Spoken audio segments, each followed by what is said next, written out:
There it goes. Don't know why it does that. That is that is a Streamlabs feature.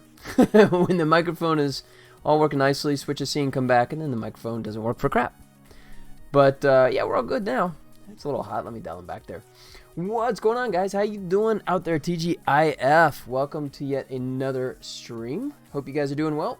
Got a few new things to show, and hopefully make some good headway. Oh, you know what? I didn't even update this. Let me see. Do I want to bother? Nah. You know, it's kind of what I'm still doing anyways. Did a bunch of animation for our little alien ape and started integrating them into the game. Broke it, of course, because I'm trying to do a bunch of stuff to it, but I can at least show you. Did a hard-coded version. So, let me show you that. I'll bust that out. Bring that over there. Close that guy. Alright. Yeah, so this is him running around, running and jumping. Let me loop that. Like so. There you go. So, if you guys saw this stuff on Friday, last Friday that is, of course, you guys saw that I just started to play the animation for this guy and added a bunch more. This is actually a little fast. I decided sort of after the fact that I thought he was a little too peppy. But what I did, rather than go back and revise the animation, I just sort of integrated it into the code. So now I can dial him up or down as I'd like. So just, yeah, it's simplifying. Rather than try and stretch all the keyframes out, since I was working pretty well anyways. Just seemed easier. So, anyways, there we go. But, yeah, what's going on with you guys? What's new? Anything exciting? One cool thing, I guess, about streaming on Fridays is I always get to say TGIF. You know, we made it in the weekend. Another weekend. So, what is going on in you guys' parts of the world? Let me know. Alright. So, tell you what, we'll jump in here. Also made a bunch of headway on the level editor as well. I went back and cleaned up a bunch of stuff on that. Actually put it out in the wild. It's actually got its own webpage right now. Not advertising yet, but when the time is right, I'm actually going to start putting up the old sign and asking for help on that. Paid. I'll actually pay people to help me make levels, but I'll talk about that a little bit later. In the meantime, let's jump into this. So, yeah, so he got him just ping-ponging back and forth. One of the things I might want to do is actually add a little turn animation for two reasons. One, because it'll look better. The animation would look better. And two, just to create a hesitation, because right now he's moving so fast. This is kind of dialed down. The video I showed earlier was actually at run speed of like 1. I think I got him at 9. Yeah, anim speed of 0.9. So, for example, if I dial him down to like 0.5, right, that'll adjust the animation as well as the translation stuff. And there he goes. And now he's doing the Steve Austin $6 Million Man run. There you go. So if I want to do any kind of slowdown feature, I thought about doing that. I thought about maybe doing a time warp feature, but the only catch, I think, is the fact that the way I have the lava flow working, that's going to be a pain in the butt to try and integrate a time warp feature. So I don't see that happening. But it is kind of nice that with just the setting of a one button, it adjusts all of his settings, including his translation, including his animation. That's just kind of cool. I may do something where if you're playing on the easy level mode, then I might do something like this where it dials it back to 8, so he's not quite as fast.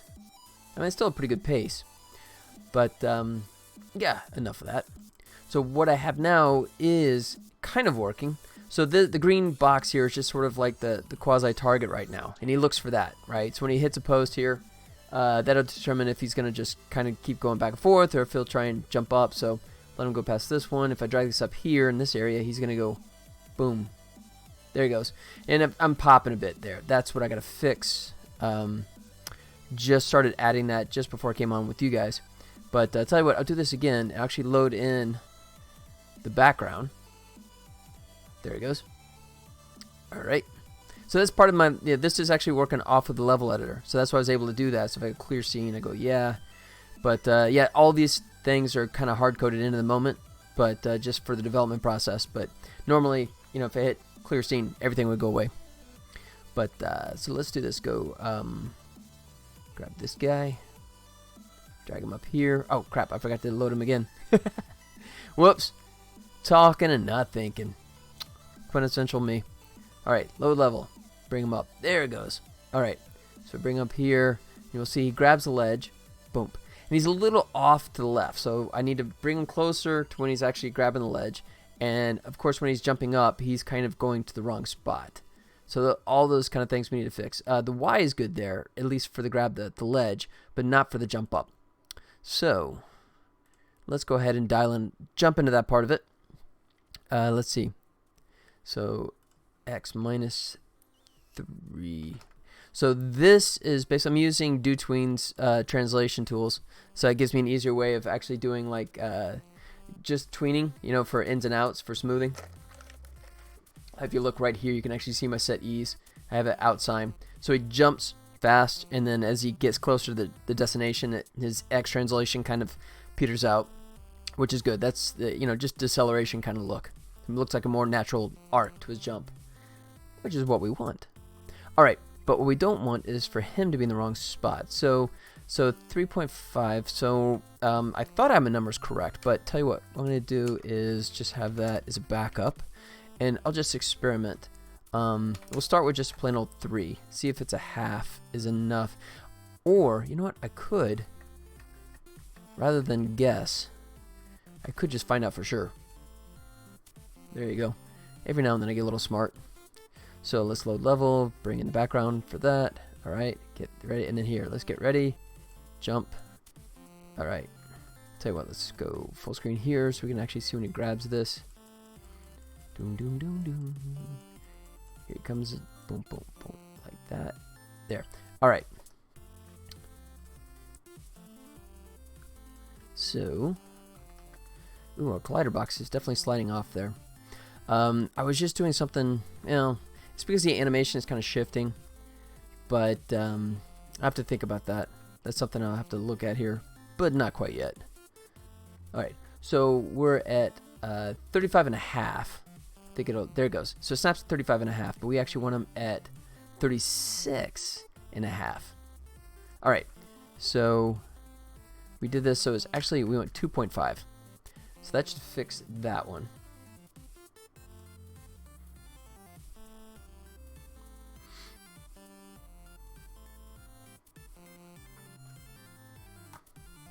All right. So, oh, shoot. Nope, keep him down here. Because we got to load that. There he goes. All right. Let's see if he grabs. Boom. Yeah. All right. So that's better. One sec here. All right.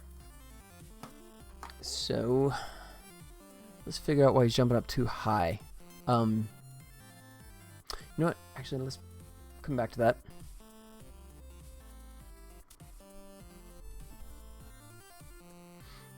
All right. There. All right. Load that in the background. There. Bring him up. I'm definitely going to address the collider box. May do something. I'm probably going to actually do something where I just kind of parent it straight to the head and the body. I think those would be the two key collider places. I think if it touches the arm, I'm not going to punish the player because I might feel like a little cheap action there. So body and head should be enough to register that. But let's see. So he's at 15. So, but he should be 11. All right. I thought I fixed that before, but let's take a look. All right. So jump up, land. -4.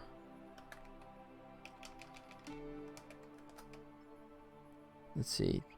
Jump up Y minus 3.5. All right. -8. Okay. So let's see what that looks like.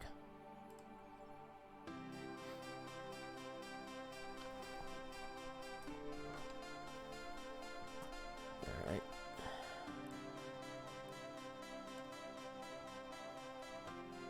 There it is. All right. Still look like there's a little pop going on there.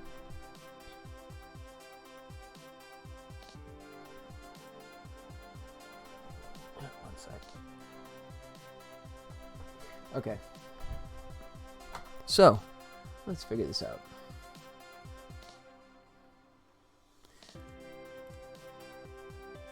So we'll go full screen here. Alright, load the background. Oops, can't do that. Can't go full screen because I need to move this bad boy over on the fly. So take that out of maximize. Like so.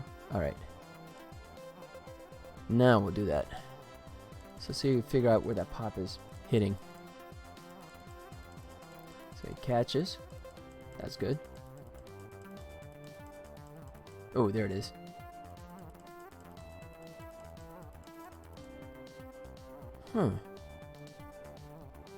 Okay.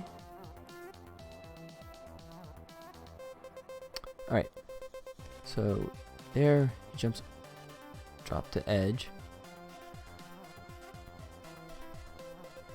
Incomplete.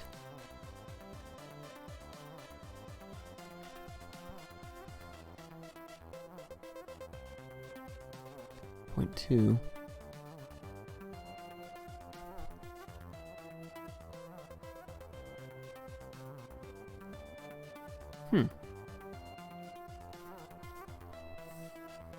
Alright, so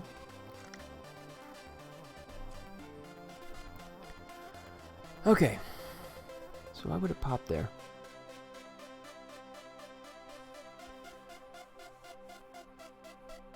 Jumps up. Let me take one more look at that. Try and see if I can figure out exactly where. You know what? Let's do it this way. I'm going to leave it out of maximize.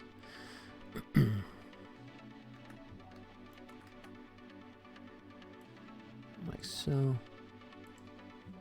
Switch to animator so I can actually see what anim's playing. There it goes. Alright, so we're doing jump up.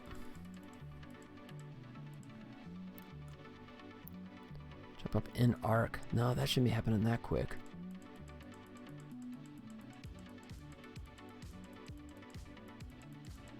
Down.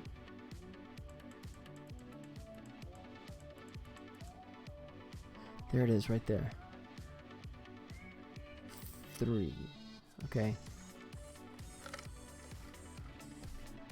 So 3. Spend a 12. Where's that 3 coming in from? Let's see. 11. 4. This is -4. Wherever that -4 is. -4 is hitting there, so it's hitting too early. Oh. Wait, because I have a time value of -3.9. That might do it. Alright. Wow.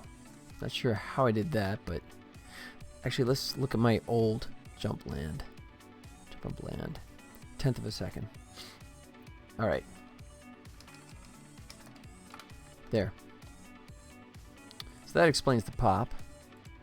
Let's see if that fixed the jump.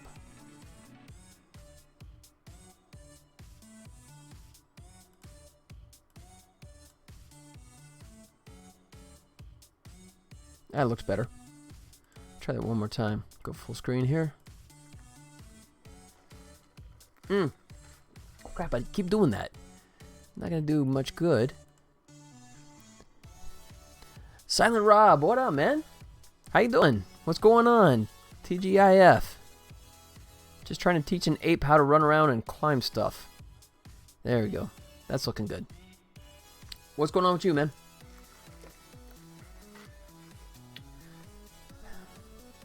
Just add a bunch of animation to this guy. Now I'm trying to integrate him into the game.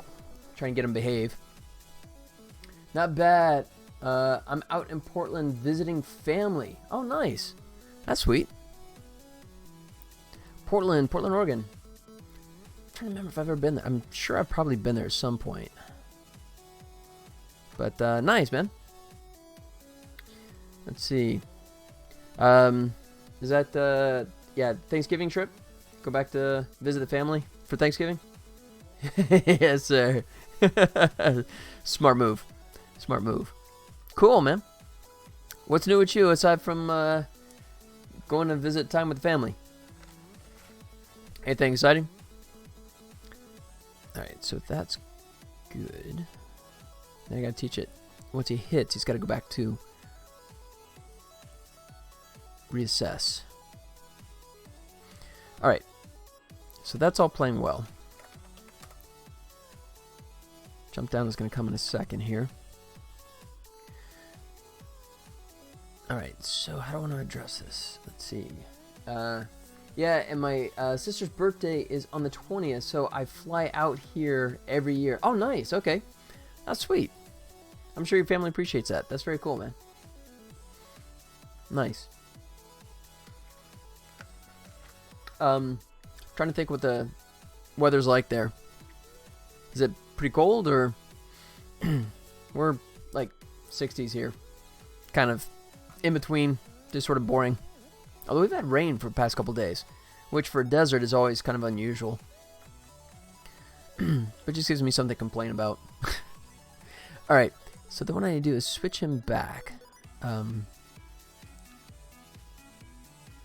So then, oh, you know what? I could just do as an on-trigger enter call command. How about that? That might be sneaky. I think that might work. I was freezing. I was freezing last night. Oh, that sucks, man. Yeah, I've said it before. I've said it again. I can take heat, man. I can take heat. I don't care if it's 120, especially if it's like no humidity. But yeah, cold, absolutely hate it with a passion, man. So I feel for you. There you go. Give Penny a workout. Nice. Okay. So then what I'm going to do is actually kind of a tricky move. I think what I'll do is, let's see. Or, you know what? I could do an evaluate position. How about like update target? How about that? Let's see. Current edge. Let's see. I hate the 120 weather in Vegas, but the rest of the year is awesome. Yeah. Yeah, you know, I think I've mentioned before, but yeah, my first winter here, when I first moved here 8 years ago, I was completely thrown off by the cold temperatures of winter. I was not expecting to hit 30s, that kind of stuff, you know. I mean, I guess because after spending like over a decade plus in LA, and just because you always think of Las Vegas being like due east, but it's not. It's actually northeast. But I was expecting kind of similar-ish weather, and yeah, that one shocked me. But yeah, nothing that a thicker jacket can't take care of. But yeah, I enjoy the warm summers, man. I'm sadistic, crazy, boneheaded. Insert your adjective here. Okay, so now here's what I gotta think about here. If I want to just break this off into a separate, let's see, might do that, or I could just call the untrigger enter 2D command myself manually. Do it that way. I was surprised when stepping on the sidewalk barefoot at 3 a.m. and about burning my foot off. Yeah, that was kind of a strange adjustment. You know, like when I first brought my wife out here, when we were experimenting with the idea if we were gonna like flee LA and move out to Vegas, and we came out and it was summer. It was August, July, probably July. Yeah, and we flew in and it was like 10 o'clock at night. And yeah, I mean, you know, we're at the airport, the doors open up, and you step outside to 100-degree weather, you know, at 10 o'clock at night, and you're just kind of going, whoa. Yeah, very unexpected. Absolutely. But yeah, don't expose bare skin of any kind to any environmental situation in the summertime for sure. That's a major no-no. Yeah, man, when I was a little kid, man, I could do like run around the pool and just, you know, the feet get tough, but yeah, I don't do that much anymore. So, always shoes outside. Yeah. Mm-hmm. I learned my lesson. That's like when you're a little kid and you're like trying to put your hand on the burner, you know, and your mom's like, no, don't, right? you know, sometimes it's better just go, no, go ahead. You know, you hit that burner once and you're kind of going, yeah, not doing that again. Does that skin ever grow back? I'm just kind of curious, you know. All right, so I am going to wuss out. I'm just going to do it this way. I'm going to say on trigger, enter call. I think I'll do it that way. So once I hit here, jump land, and when he finishes, do it this way. Sometimes it just needs to happen before you learn. Isn't it true, man? Isn't it true? You know, I think that's sometimes you just got to experience yourself.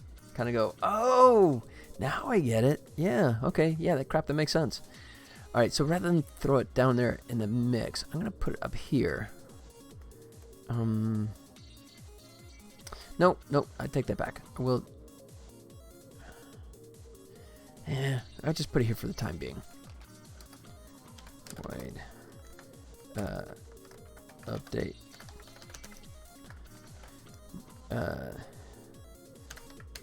Target check update. How about that? That sounds pretty good. We'll try that. All right. Let's see.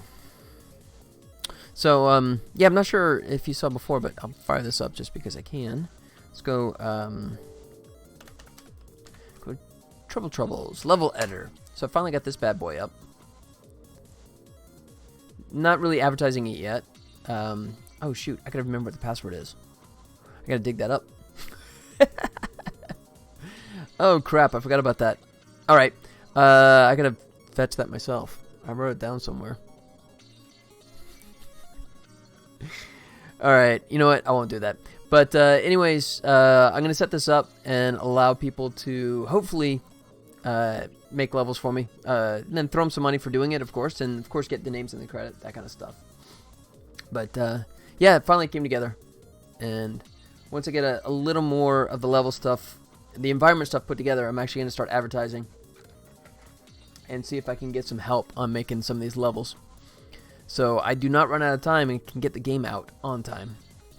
All right, so target. Okay, we still have our target, so we can say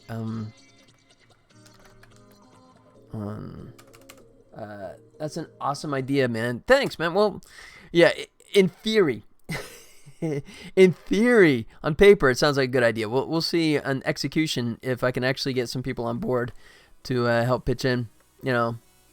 And like I said, I mean, I'm not asking anyone to do it for free.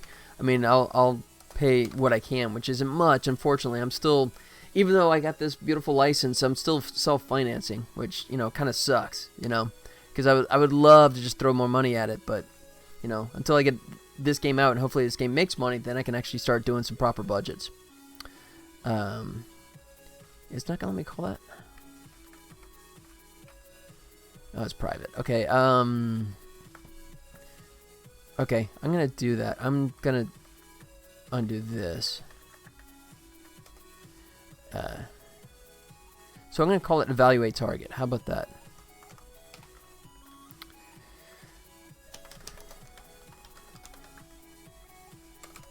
Value 8 target. There you go. So then we're going to check to see where he is. And I have this right now in all kind of blended in to the stupidly into the trigger collider right there. Excuse me, which is nice when it hits the trigger, but I also want to be able to call it separately. So let's just go ahead and split it off. Yeah, just think of all the people out there that do that Super Mario Maker. Yeah, and that's actually, I've been asked that a few times. It's like, are you going to release the level editor and integrate it into the game to allow people to make games after release? And that's something that I'll probably do. Not on the initial release, but I would love to integrate that and allow people to do custom stuff. The only scary thing is I'm not sure how Mario does it. You know, how does the people at Nintendo keep levels, you know, that they're not just like giant body parts, you know, you know, or just spell out terrible words and that kind of stuff, you know. I mean, I don't know. I mean, do they just have a crew of people that just evaluate every level that comes in to make sure that there's nothing offensive in there? I'm not sure how that works, but that's always one of the things that scares me about live content is just people wanting to just be jerks about it, you know, and throw stuff in there that's just going to get me in trouble, you know. But that's something I'll figure out later on. I mean, I know some of them just kind of go online content, not evaluated, but, you know, that only gets you so far. Because I am going to do a console release, I actually have to do a proper ESRB rating for this. So, that always scares me. But we'll see. Probably for what they would actually release. Otherwise, I think it's just custom maps, and you get what you get. Yeah. But I mean, you get what I'm saying, though. I mean, you can make a map that's shaped in, various body parts, But, yeah, I'd like to do that. I would like to do that. All right, so if we're doing that, and then let's go, let's see. I've done some of that spell out curse words. Yeah, my biggest fear is that, like some irate mom or dad somewhere just goes, you know what, my child has been damaged, and, I'm suing you for $10 million, because you can. That's the thing that scares me. All right. Whoa, it hated that, didn't it?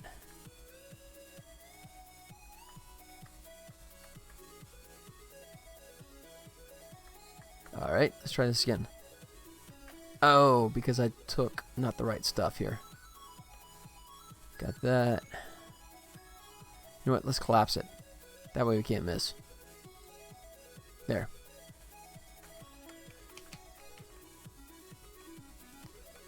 Go away. All right. Drop that in. Now it's not going to be pissy about it. Okay. Let's see. Other game object. How do we get other? Oh. Oops.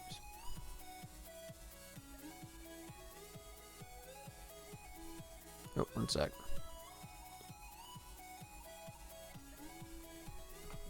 All right.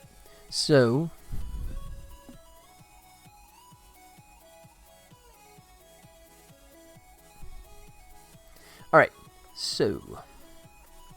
So other, we don't have that yet, but we'll say, we'll just do it this way. No, actually we don't need that. No, because actually that happens in that one. Jeez. Alright, so that we can actually knock out because current edge gets defined earlier. So that we're going to leave intact. And current edge position, we'll leave those intact. These bad boys are going to get remarked out here.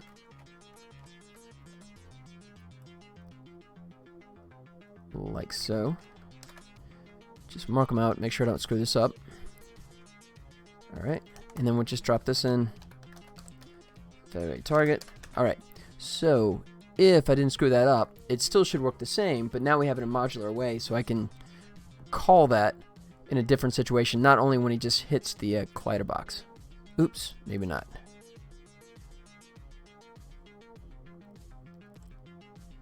Okay. Yeah, so much for that dream. Oh, wait. I hit the play and it didn't play. Good. Alright. Come on, baby. Jump. Good.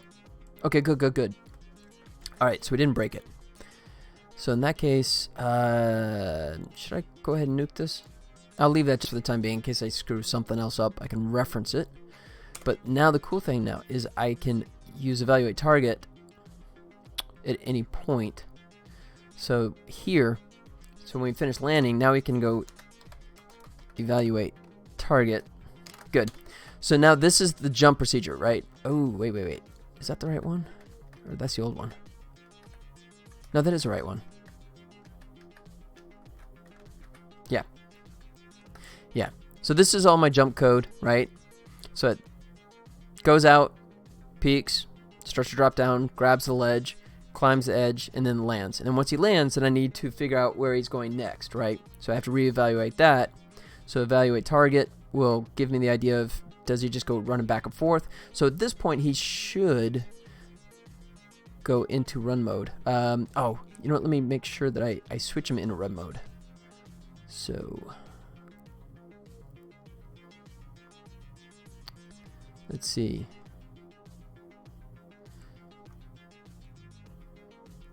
Alright, so if he's up or down. Alright. So, status, we'll switch his status back to enemy status back to running. We can do that a couple different places too, because up in here, just like that. Oh, nice.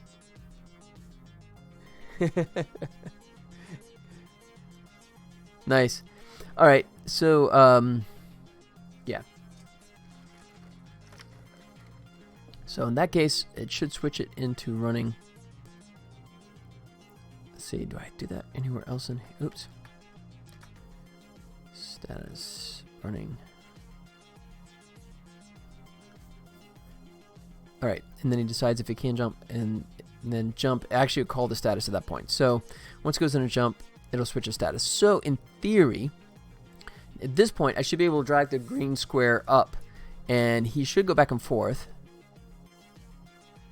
And when he switches up here, he should actually switch back in run mode. Let's see if he does it. And he doesn't. He just kind of freaks out. City Never Sleeps. Is it true your favorite movie is Drop Dead Fred? Not even by a long shot. I saw that once in the theater with Phoebe Cates and Carrie Fisher beating on an empty chair. That was more than enough for me. Once was more than enough. I remember that. Yeah, I remember that movie too.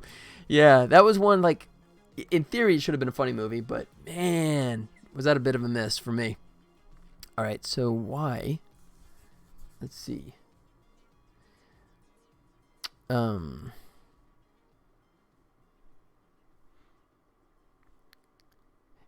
It's me from New York. How's it going? How's it going in New York? What's new? What's going on, man? What's up? So, no, for the record, actually my personal favorite movie, without a doubt, is a small film called American Graffiti. Love that movie. And when you started, I was on here all the time. We spoke about movies. Oh, yeah, but you changed your name again, right? Okay, that's what threw me, because City Never Sleeps was not the old name. Yeah, I remember you kind of cycled through it a couple names before, but yeah, welcome, man. Welcome back. Yeah. Yeah, you have been. That's true. Yeah, the last time you were hanging with me, that's when I was doing the streaming from California when I had that freelance work, right?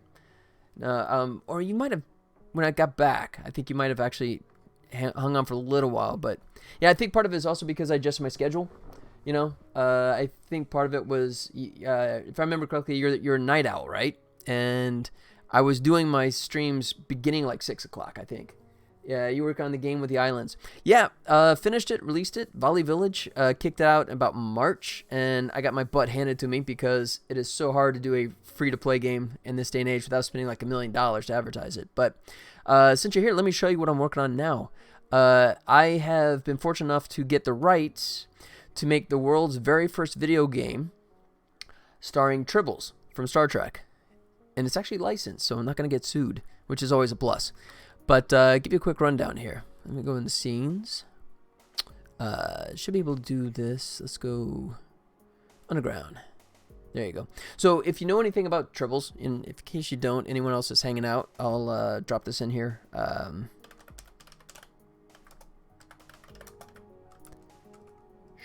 Start track. That's not going to do it. There you go. So if we go images, there is the famous... There you go. Kirk and his Tribbles, right? So, you know, the trouble with Tribbles. So I'm calling my game Tribble Troubles. And the premise is, if you know anything about Tribbles, they're cute little furry characters, but they have this really bad tendency of like eating all the food, right? And specifically Quadritrichicale, that's their food of choice, right? So you're going to play as a Tribble that kind of in the same situation, was on an alien ship eating all their food. He gets caught, but in this case, the captain, in a fit of rage, just beams you into the center of a nearby planet whose molten core is actually rising, right? So now you, as the Tribble, are trying to climb your way to safety.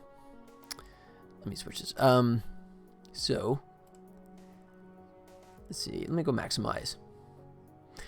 So, and my license is actually kind of limited. All I have rights to is the Tribble, the name, the likeness, and this little orange guy, which is called a glommer, which is more obscure. But if any of you actually happen to watch the animated Star Trek series, which is a lot more obscure, of course, you will maybe know the fact that the Tribbles made a second appearance in the Star Trek world, where we meet the Glommers. Glommers were genetically engineered by Klingons to do one thing, and that is to eat Tribbles. So in my case, I actually have rights to use Glommers and Tribbles, and that's the extent of my license. So everything else, I'm sort of like inventing out of whole cloth. But so this is a Glommer. This is what it looked like in the animated TV series. Bump this back over here, and this is what it looks like in my game. There you go. So doing is a 2D jumping platform type game. Is kind of along the lines of something like a Super Meat Boy, Spelunky, or Downwell. Hopefully not quite as punishingly hard as that, but in that kind of same style. And I'll probably end up having like 2 different play modes, where it's kind of like more of a casual mode, and then one for more arcade. And maybe a third where I just do a speed run, where it'd be like fixed kind of level stuff. So anyways, excuse me. So if you know anything about Tribbles, this is a little furball. If you look, because Tribbles made a bunch of appearances in other shows, right? Specifically like Deep Space Nine. There was an episode where they all kind of travel back in time and actually kind of find themselves in the midst of the trouble with Tribbles. But in a lot of those shots too, you actually see Tribbles just hanging on the walls, right? So I think it's totally legit to have a Tribble that can actually wall hang, and he can double jump like that, right? And then what'll happen is you come in here, he'll come down there, and you can squish him, right? Kick out a little gem. So gems will come into play in between rounds, right? You can use gems to either replenish your health or actually score a power-up that you can use in later rounds. Power-ups are going to be invincibility and a sonic attack that you can knock out enemies with. And then, as I mentioned, the fact that you got caught on a ship and beamed down into this planet, but you were in the middle of all their food supplies. So when you got beamed, kind of the food went with you. So you have all these cans just kind of hanging around. And if you collect 10 cans, then you get one of your health back. If your health is perfect, then you just get a bonus gem. Bonus gems, plural. So, there you go. Like so. Like that. There you go. Oh, forgot one. So this is sort of the easy setting right here. This play mode. So it's a little less punishing.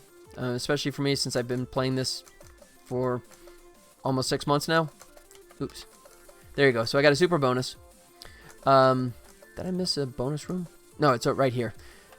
So watch out for this guy. Hit him. There you go. And then you also see these little cracks here, right?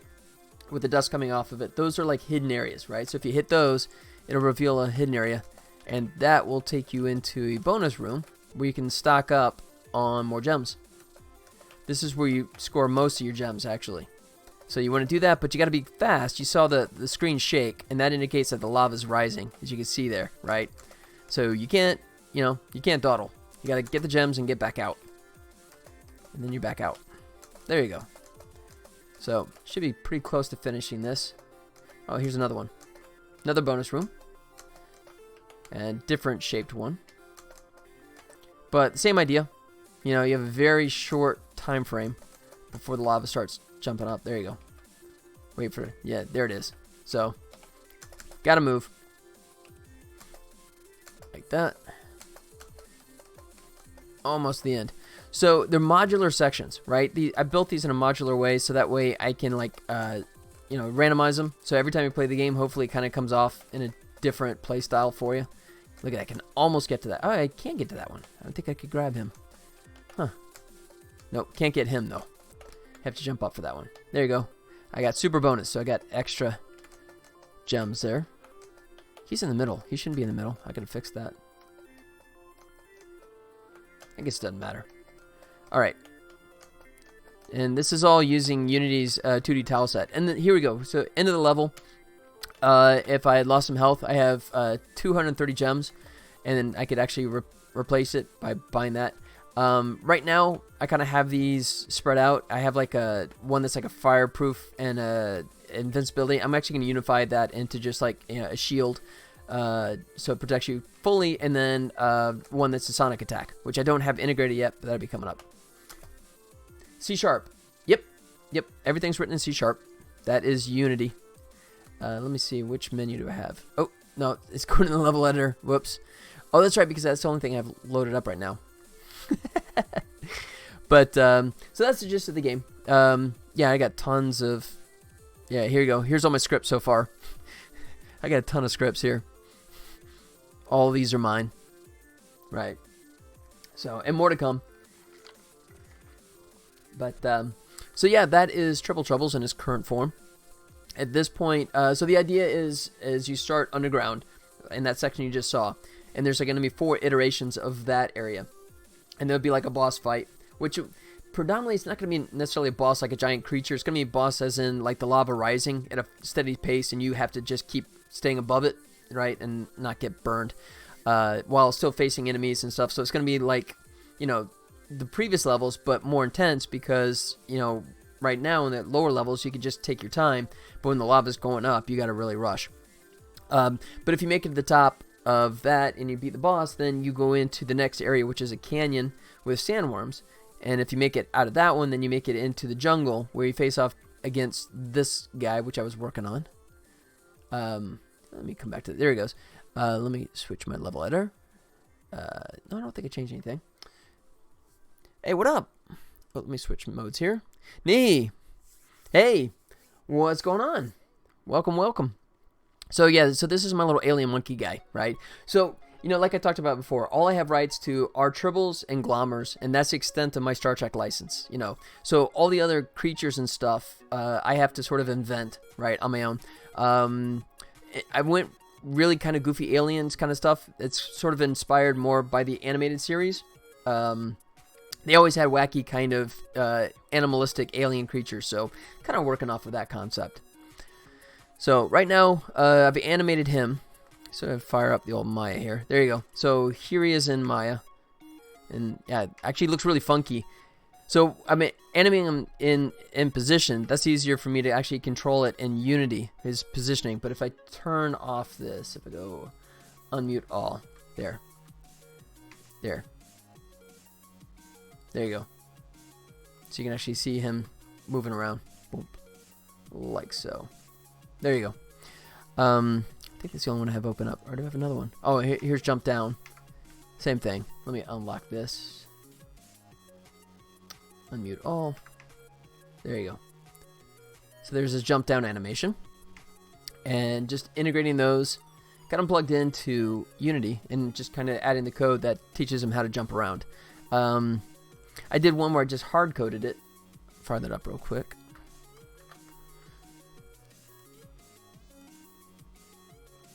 There you go. And hit repeat. Like so. There he goes.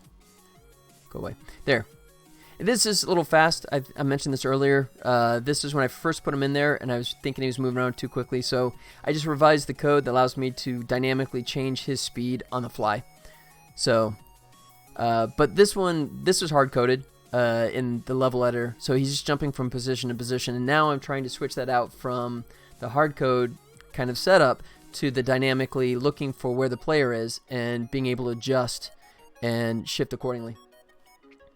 Let me switch back here. Good to chat with you, bud. Gotta go get ready, taking my sister out for her birthday. Hope you have a great weekend. Thanks for coming by, man. It's good to see you again. Have fun in Portland there. And have a good birthday with your sister. That's very nice, man. Glad you're able to go home and spend time with the family. And double duty. You got Thanksgiving and you covered the sister's birthday party. So that's nice, man. All right, man. Take care of yourself. Thanks for coming by. So Nee, what up, buddy? What's going on with you, man? All right. Let me see if I can figure out why he was not switching. Oh, let me go back out of full screen so I can adjust this. So, and what you're seeing here is my own little custom level editor that I developed just so I can bang out levels a bit faster. I'm using Unity's 2D tile stuff, and it just works a little faster that way. Not much thinking. How about you? Doing well. Yeah. gets in there. Yeah, see, just I don't know why he's doing that. Okay, that's what I gotta figure out, what's breaking there. But yeah, just anxious to get this game put together and out the door, but not for a long time. I was hoping for an early 2020 release for the game, but that's probably going to slide a bit. It's probably going to be more realistically like June. But yeah, that is the game plan. If I can figure out what I'm doing wrong, how about that? Okay. So, tell you what, let's come back in here. All right, nothing happened there. Okay, good. Hit that. Let's come back to him. All right.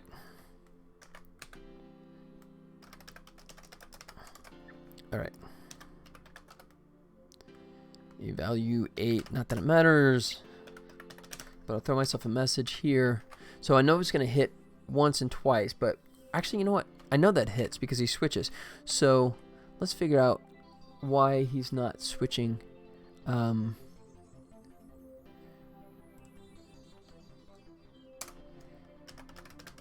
Log. Oh, wait. So that's running.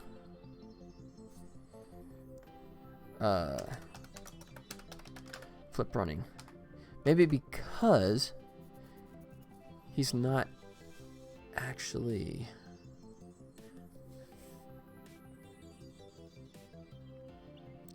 Okay. I think what I need to do is check his status. And if it's not already running, then send him into run mode. Big brain moment. Back in a few. No worries. Go do your thing. I'll be here. Okay.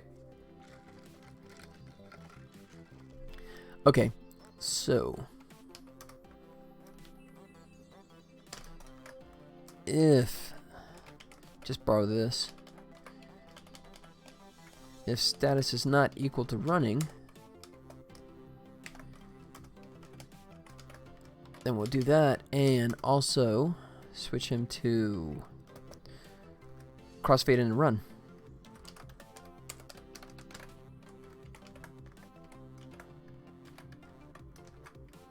All right, and I do a 0.3 of a second crossfade,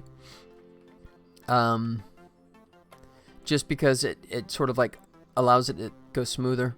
I was doing a 0.1 before, but it was looking a little jerky. It was kind of switching too quickly. All right, so let's see if that fixes. Greetings, Johnny. What up? Welcome, Johnny. How's it going? TGIF, man. Did you ever reveal the animation gig you were excited to be working on at the time? Oh, yeah. Wow, dude, it has been a while, hasn't it? Excuse me. It was season 3 of Santa Clarita Diet on Netflix. Let's see if I can find something from there. Excuse me. There's a character called Mr. Balllegs. Oops. Balllegs. Season 3. Let's see if we can find anything here. Let's go videos. Let's see. Season 3. Nope. That's just going to send me into my regular Netflix stuff. Alright. I just go images. Alright, so that was season 2. Let me see if I can find. Oh, here you go.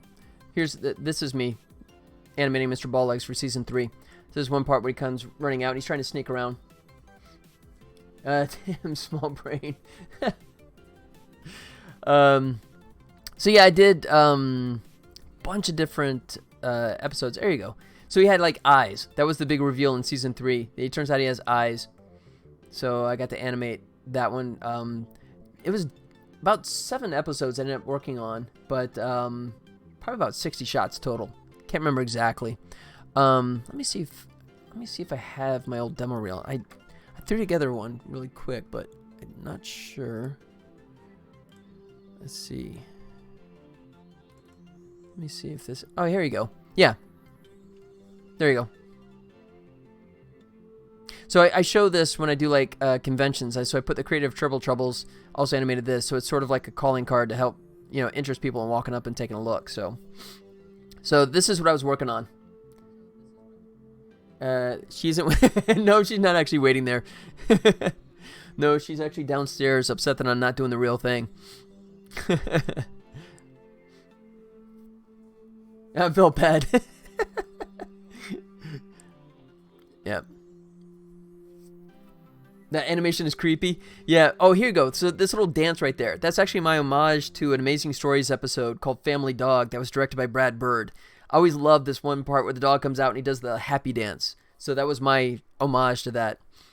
And then I got to do this. So if you ever saw Mr. Balllegs in season 1 and 2, he's actually very subdued, but I kind of went big with the animation and they were happy with it. So I just kept going bigger. So adding a lot more personality to him, you know. So he like turns around and he does, and you know, this is, there you go. He's like the happy doggy. No. Except for he does terrible things. Yeah, I'll let it play. There's some spoilers in here, so if you haven't watched the show, I'm sorry, but it's been, 8 months, so I think you've had enough time. So this was a challenge because I had to try and, the rig was never really designed for him to like kind of rotate upwards, so the legs were kind of freaking out. And then the way that the glass was slid on set, trying to get the legs to actually push it, but not like spin around and snap and stuff was a nightmare. And yeah, he comes out, sees them. There you go. So, yeah, that's what I was working on. That was, yeah, I finished that in, what was that, like February?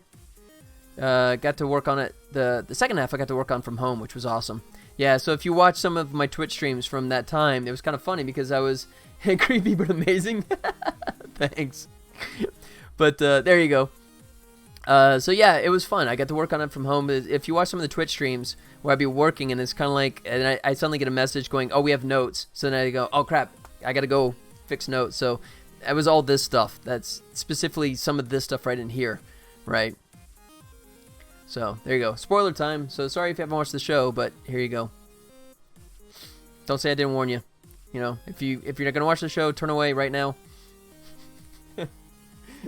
But yeah. I guess I took it out myself. I didn't want to spoil it. So, and then this is like stuff I worked on a couple of years ago. So if I'll turn it off. But this is CW Flash stuff. So if you guys are like watchers of Flash, this was, God, has it been almost 3 years ago now? No, it has been. Yeah, it's 3 years that I started this. So this is kind of old now. But anyways, yeah, I was just showing the Santa Clarita Diet stuff. So I'll go ahead and kill that. Go back to the real work. But yeah, so that was it, So it's kind of funny because I went to, oh, sure. Yeah, you're welcome, man. Thanks for asking about it. But yeah, so I went to LA to go work on it for a while, and then I was only scheduled to be there for a certain amount of time, and they were kind enough. It's the company I work for called Zoic Studios. I've been working for them since 2004 on and off as an animator. So yeah, and it was nice. They actually let me take a remote system home so I could actually telecommute into the even though I was back home in Vegas, I was able to do a few more months work on the show. Do you have a main profession or like freelance? No, I've been a freelance. Character animators are kind of like digital actors in the sense that we get hired on productions, and when the production wraps, traditionally you get booted out the door and you're looking for the next project. I mean, there's a few exceptions to the rule. I mean, if you get hired at some place like Pixar or DreamWorks, to a lesser extent, then you can get like a staff kind of thing where you're always working on movies. But to be honest, I never really worked on movies. I worked on a couple, but very small scale, like Premium Rush with Joseph Gordon-Levitt. I worked on that one, but for the most part, I worked on just TV shows, commercials, and video games, just because I liked a faster tempo. With movies, this stuff gets dragged out way too long. I get bored too easily. So, awesome. So yeah, it's nice. I mean, I might actually have, speaking of, I might have an animation job coming up in January, which I might actually have to travel back to LA for. I'm not sure if it's going to happen or not, but actually I was supposed to do some freelance stuff, but unfortunately, that's the other thing too, is the fact that you get scheduled for stuff, and then schedules change, and then it falls through. So you're all set to do something like that, and then the day before you go, oh no, it got scrapped or whatever. So that happens kind of frequently. Oh, nice. Good luck. Thanks. Yeah, I have no idea what it even is, so I can't spill the beans. Not that I would anyways, but since I have no idea. But if it happens, it'll probably be about a month through January, and that'll probably wreak havoc on the streaming. But excuse me, spill a single bean. I have no nothing, man. Excuse me. It's a new company that I actually have never worked for before. So I'm not even sure what it is. If it's a commercial, TV show, I have no clue. No knowledge whatsoever. All right. So let me figure out. Flip's still running. Okay. So maybe that fixes a little bit.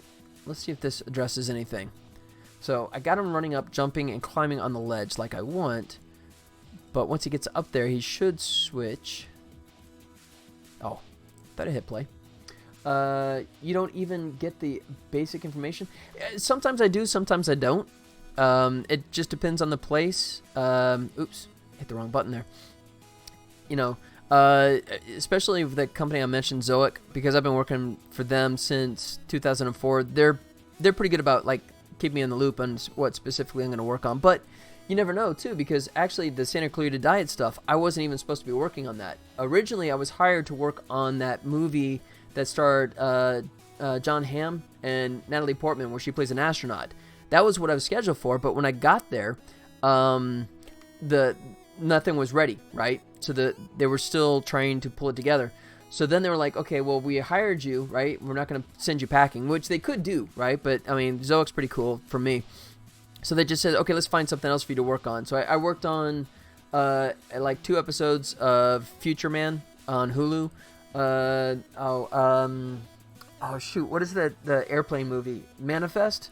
Excuse me, I think I did a couple things on that, but then Santa Clarita Diet came up and I started working on the first couple episodes, and then Netflix was happy enough with me that they let me work on the rest of it from home. So that was pretty awesome. Manifest was awesome. Yeah. I worked on a couple, I mean, it's just simple stuff like airplane shots, right? And I just animated like the camera moving around and just the airplane moving, right? So, I mean, I have no idea what episode or anything. It was just one of those things. It's like, hey, could you bang this out really quick? And it's like, yeah. So like 2 hours later, here, and they were like, yeah, done, thanks. So I have no context where that was, you know. But that happens too. I mean, that happens a lot of times, especially when you work on episodic TV stuff. Is that they go, oh, if you're not busy, you mind just like, you know, knocking this out, you know. If the airplane was in the air first or second, I think. Oh, okay. Yeah, it was definitely in the air. Sunset shot with a lot of clouds going by. Almost like a nighttime kind of thing. But, yeah. But fun to do. I love doing it. And I'd still be doing it in LA if it weren't for the fact that... And he's still doing that. Crap. Okay, let's see. Alright, so he thinks he's not supposed to go in a run mode. Alright. So, tell you what, let's switch out of that. But yeah, it's just living in LA is insanely expensive, and just it was always tough to make sure they had the next job lined up right after the other one finished, because you know you could have. I was very fortunate for all the years I was there in LA. I stayed pretty busy, but I mean you could have 6, 7, 8 months worth of not finding a job just because you know it's summertime. You know stuff winds down. You know there's not much happening. You know, and you got a mortgage to pay. Man, you're freaking out. You know, so now I have the best of both worlds. I come out here to Vegas to live cheap, right? Occasionally kind of cruise back to LA, you know, still do some fun animation projects and then retreat back here and live like a king. Plane kind of goes crazy after being in the air, then explodes, so definitely didn't fly again. Okay, good to know. Wow. Yeah, I didn't even watch, I never watched a single episode. I always joke, I always say that they pay us to work on it, not watch it. So some of the stuff I like, ironically, Santa Clarita Diet, I was actually a fan of. I'd watched the first couple seasons before I even had a chance to work on it. So, you know, sometimes I get to work on a show that I'm really excited about, and sometimes it's shows I never heard of and never even bother to watch myself, you know. But, yeah, it's always fun, and it's usually something pretty new. Okay. So why is he doing this? So else, let's see. Flip running. Okay, so I'm gonna knock that out. So target. Oh, I gotta update current temp target. Evaluate target. Current edge. Oh, because I gotta update the current edge position. Okay, that's what I did wrong. That's exactly what I did wrong. I got this now. Let's go F3. There it is. All right. Current edge is equal to target edge, because we reached the target edge and I never updated that. So, oh really? Why is that not current? Oh crap. Current edge. Crap. Okay. You know what? I'm gonna switch that. I think I'm gonna switch current edge from an int back to an actual platform edge. It's gonna make life a lot easier on me. All right. But on that note, I'm going to actually duck out for a quick restroom break. Hang tight, and I'll be right back.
All right, and we're back. Okay, so I think how much usage do I do of this current edge? Oh crap! Oh no, I do it that way. Crap.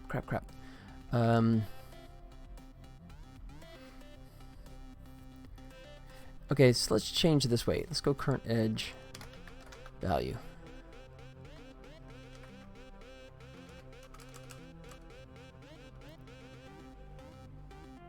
All right, do it this way. Let me highlight that. Copy. There. So I'm going to switch this so I can make this work better. Kind of straddle between two different approaches, and I need to clean this up. Current edge value. Not related. Let's see. Not related question. Has anyone mistaken you for Jim in person? Not like to the point where anyone's walked up to me and said, "Could I get your autograph?" But yeah, I've had people ask me. It's like, do you know that you look just like Jim Carrey? And when I look him in the eye and I go, "No, Jim Carrey looks like me." I have no idea what that means. But yeah. Yep, I've heard that once or twice. Tell him he stole my shtick, man. I want it back. He owes me. He robbed me of... Nah. But yeah, I've heard that a few times. Quite a few times. But it's funny, my wife kind of takes affront to that. She's like, you don't look anything like Jim Carrey. Okay, there you go. So, at least she doesn't think so. That's good. Apparently she's not big in the Jim Carrey fan club, so. Let's see. So current edge, there we go. So if I come down here to the bottom. Current edge equals target edge. That should, boom, that should do it. Okay, there we go.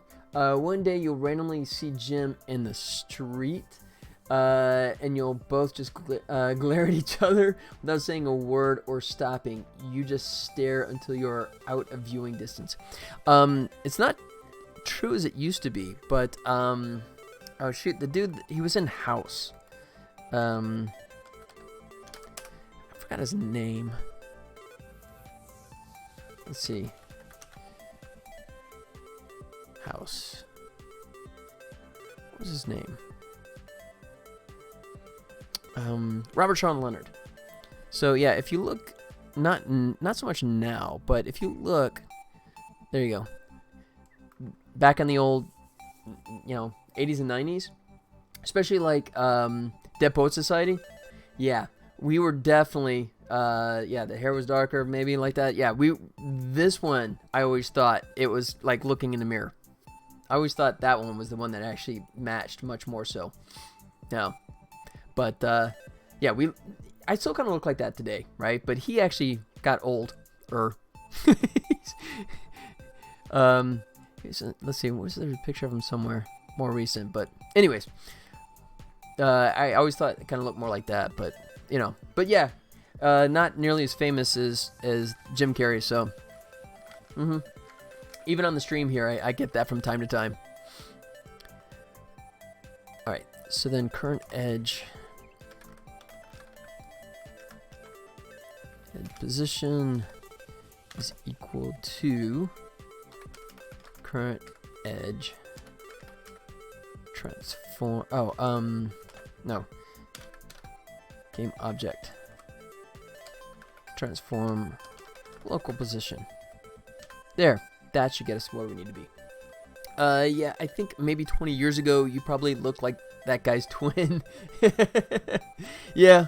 That's the beauty of youth, is the you have slightly more generic features, and of course the older you get, the more you kind of look, like a dried prune. The pearls that I deliver. Okay, so that hopefully should give us an updated current edge, current position. I think that's all I need. Oh, current edge value. Crap. Do I actually need that? Yeah, I do. That's the only place, so I need to check that again. Alright, I'll do that. Do you think it's just aging or also gravity? Yeah, there's some of that. There's definitely some of that. Pulling stuff down all the time. For sure. Okay, if current edge game object equals, what, did I not get the for loop? Oh, well, that was stupid. How'd I miss the for loop?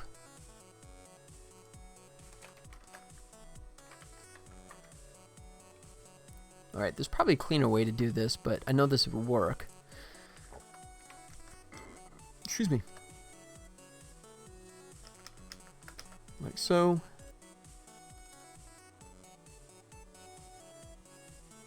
Let's see. Current edge. That should fix it. Let's see. I have a Udemy course I still haven't started. Can I send a link? Yeah, sure. Just as long as it's not anything that's going to get me in trouble. Let's see. What's the Udemy course on? Oh, here we go. Oh God, really? Really?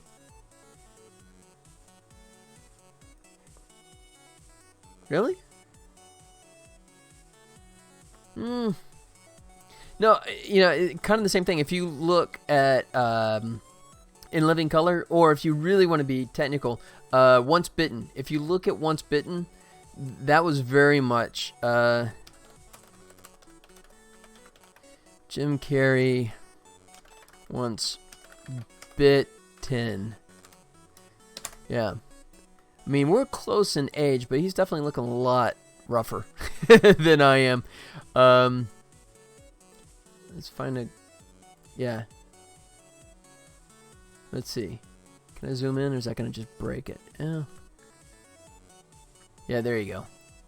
So, yeah. I see if I can... Oh, you know what? I think I can actually find one. Hold on. So we can compare apples to apples. How about that?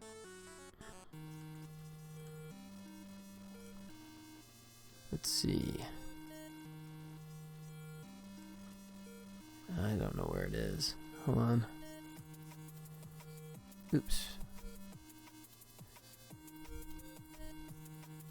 So Messenger. One sec. You started me down this trip. Oh, here we go. Here you go. How about this? Oops.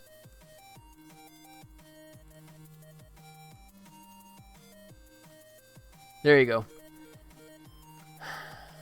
So, I'll shrink this down here. That's apples to apples there. That's my buddy, old buddy Steve there. But there you go. So, there. So yeah, if you want to say, yeah, for those that say like you look like Jim Carrey, yeah, you should have seen me back in the day. You know, so there you go. 34 years ago. Yeah. Now you now you can see I've always see I like to say I used to, you know, but yeah. Anyways, that was over 3 decades ago, and I like to think that I'm held in there a little bit better than Mr. Carey. But then, you know, oh god, especially, I mean, dude, did you see him in the latest movie he was in? What was that movie? Euro. I can't spell. It was like it was a European movie. Yeah. Images. Seriously, you're gonna tell me I look like that? Yeah, no. Sorry. You know. No. 30 years ago, yes. You ask my name. Yeah, sure. My name is Dustin. My name is Dustin. Don't hide that at all. I'm gonna go start a movement. All right, get back to me. Let me know how that turns out for you. Yeah, I actually had a, it's funny, so here in Vegas, I'm going off on a little diatribe, little story. Sorry about that. Yeah, that's true. Oh, look at that, man. He did a subscription. Nee, thank you, man. Jeez. Thank you so much. I appreciate that. Very kind, man. So, no, funny story. So, there's a thing called G2E, right? If you know E3, the electronics show, G2E is sort of like the casino version of that they hold here in Las Vegas. Movement started. Nice. There you go. But yeah, I bumped into, at G2E, an impersonator that does Sean Connery. But like, not like, you know, James Bond Sean Connery, but more like Last Crusade Sean Connery, right? So the hair, you know, thinned out in the sides. You know, he's looking similar age, but he was making that comment. He goes, you know, you could make so much money if you just want to do Jim Carrey impersonation. So I told him, it's like, okay, if the day job ever drives up, then fine. I will, you know, I will go to work as a Jim Carrey impersonator. You know, let me show you something. You know, who's there? Yeah, not gonna happen anytime soon. I hope. You know, as long as I can make decent games and make some money, as long as I can still doing animation. I prefer to be like behind the camera and not in front of the camera. Except, okay, now this is a bad example. So, you know, people have said I sound like Sean. Oh, really? Rish money penny. Shuck it, Trebek. Shuck it long. Shuck it hard. Yeah. That's funny because I can't even do Sean Connery. All I can do is, oh shoot, what was his name? The guy on SNL that did Sean Connery for years. I'm blanking on his name, but he just, you know, he always did the Celebrity Jeopardy stuff. That was just, God, those are so great, man. So I do more like an impersonation of him doing the impersonation of Sean Connery. But yeah, I don't do impersonations anyways very well. All right, so is that all I need? Current edge. That should bring me up to speed. So let's see if that fixes things.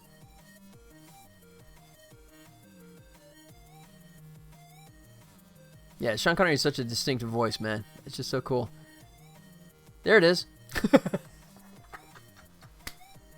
Yeah, a little bit of a spaz out there. French Stewart. Oh, no, not French Stewart. French Stewart from Third Rock from the Sun. No. He was a cast member for years.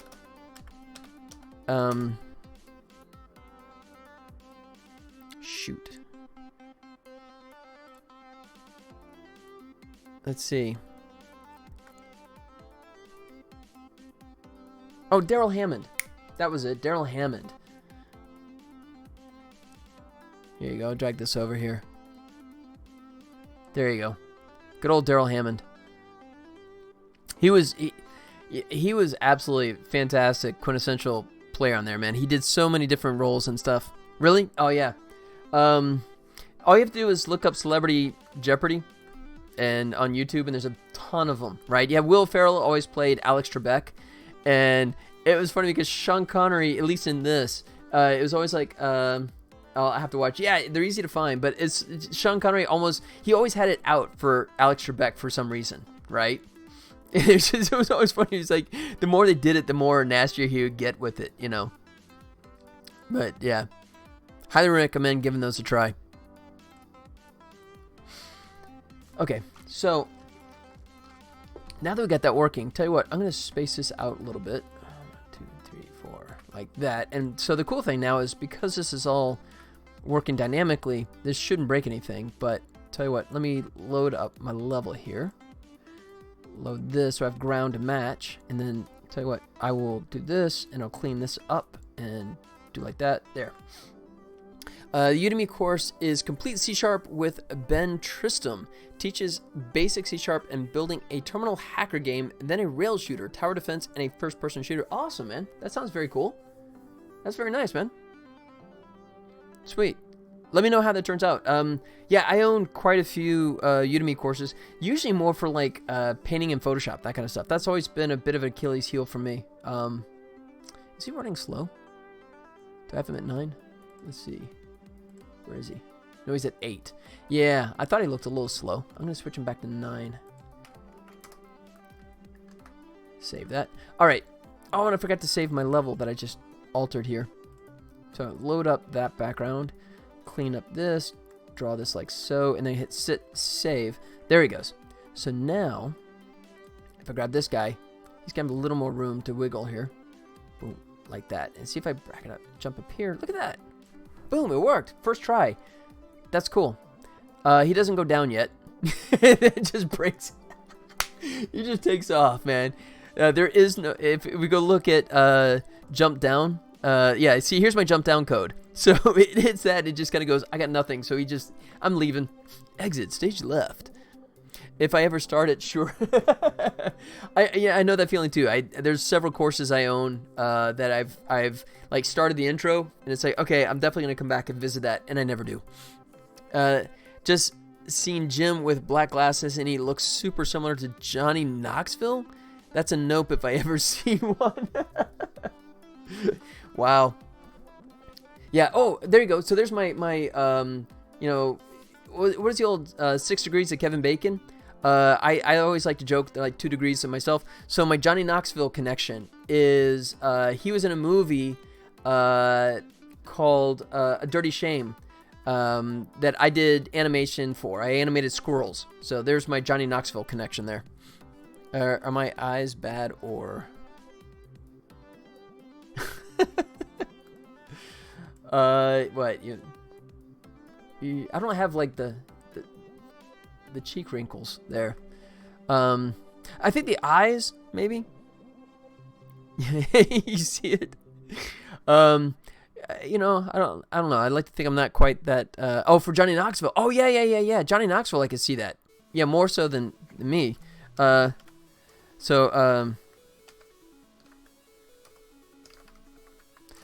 Dirty Shame. Let's see. Yeah, there you go. So go images. Yeah, so Johnny Knoxville, he made this movie called Dirty Shame. And of course, there's no pictures of squirrels. I guess I did Johnny Knoxville. So Dirty Shame,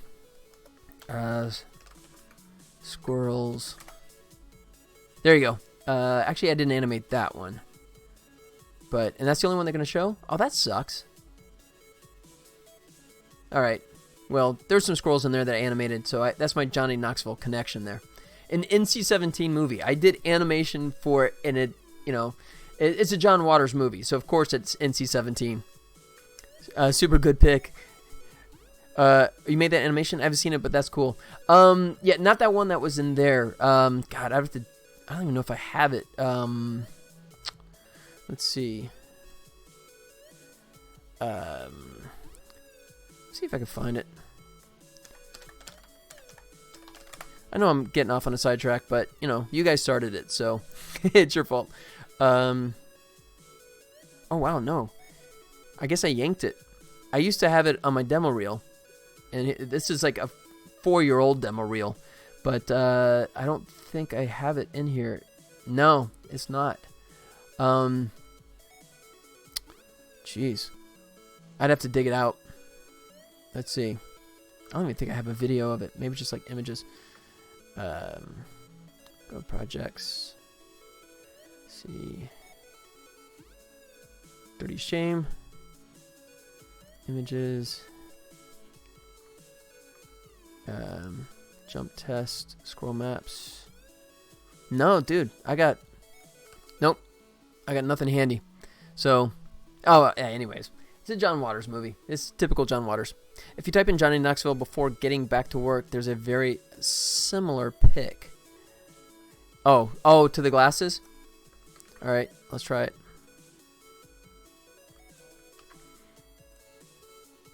Alright. So there's Jim Carrey. And we do John Knoxville. Go images. Oh, okay. Yeah. Alright, can I do this without it loading a bunch of other crap? I miss the ability to enlarge an image on Google image search and not have it go to the stupid web page. It sucks you can't do that anymore. Oh, like this one. There you go. Oh, it's Wikipedia, so it's not going to break my computer. Oh, yeah. There you go, man. Look at that. Yeah, I concur. He's not that old, too. Yeah, they're so small. Yeah, exactly. They're like thumbnails. That's crazy. How old is he? Let's see. You want to guess how old Johnny Knoxville is? I'm going to guess he's 40. That's my guess. What do you think? 46? He is 48. Wow. He's still younger than me. So he's born in Knoxville, Tennessee. And Jim? Oh, Jim's got to be he's got to be pretty close to 60 now. I'm going to guess 60.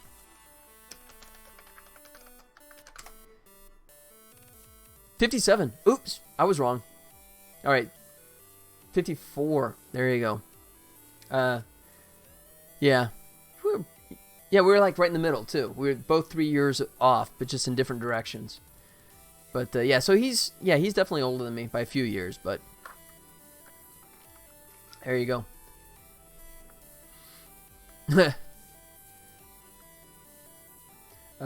First time I've ever noticed the resemblance, though. Yeah, between whoa, look at that beard, man. That's pretty scary. Yeah, between him and Johnny Knoxville. Yeah, I never even thought about that before. That is funny. Alright, so now I need to do some jump down animations, since everything else, well, I have the animations, but add the code for that. So, actually, I don't need the target check update, because we have another workaround for that. So that's good. So, evaluate target. That's cool. Okay, so I need to do the jump down. Excuse me. Oh, sorry. Alright, so back to thinking about UIs. Yeah? Is that what you're working on? Or are you talking about mine, or are you talking about yours? I don't think you told me what you got working on. Talk to me. Tell me something. Let's see. So, I think what I gotta do is find here. So if it's greater, then it should be less than. So 3.7. Jump up.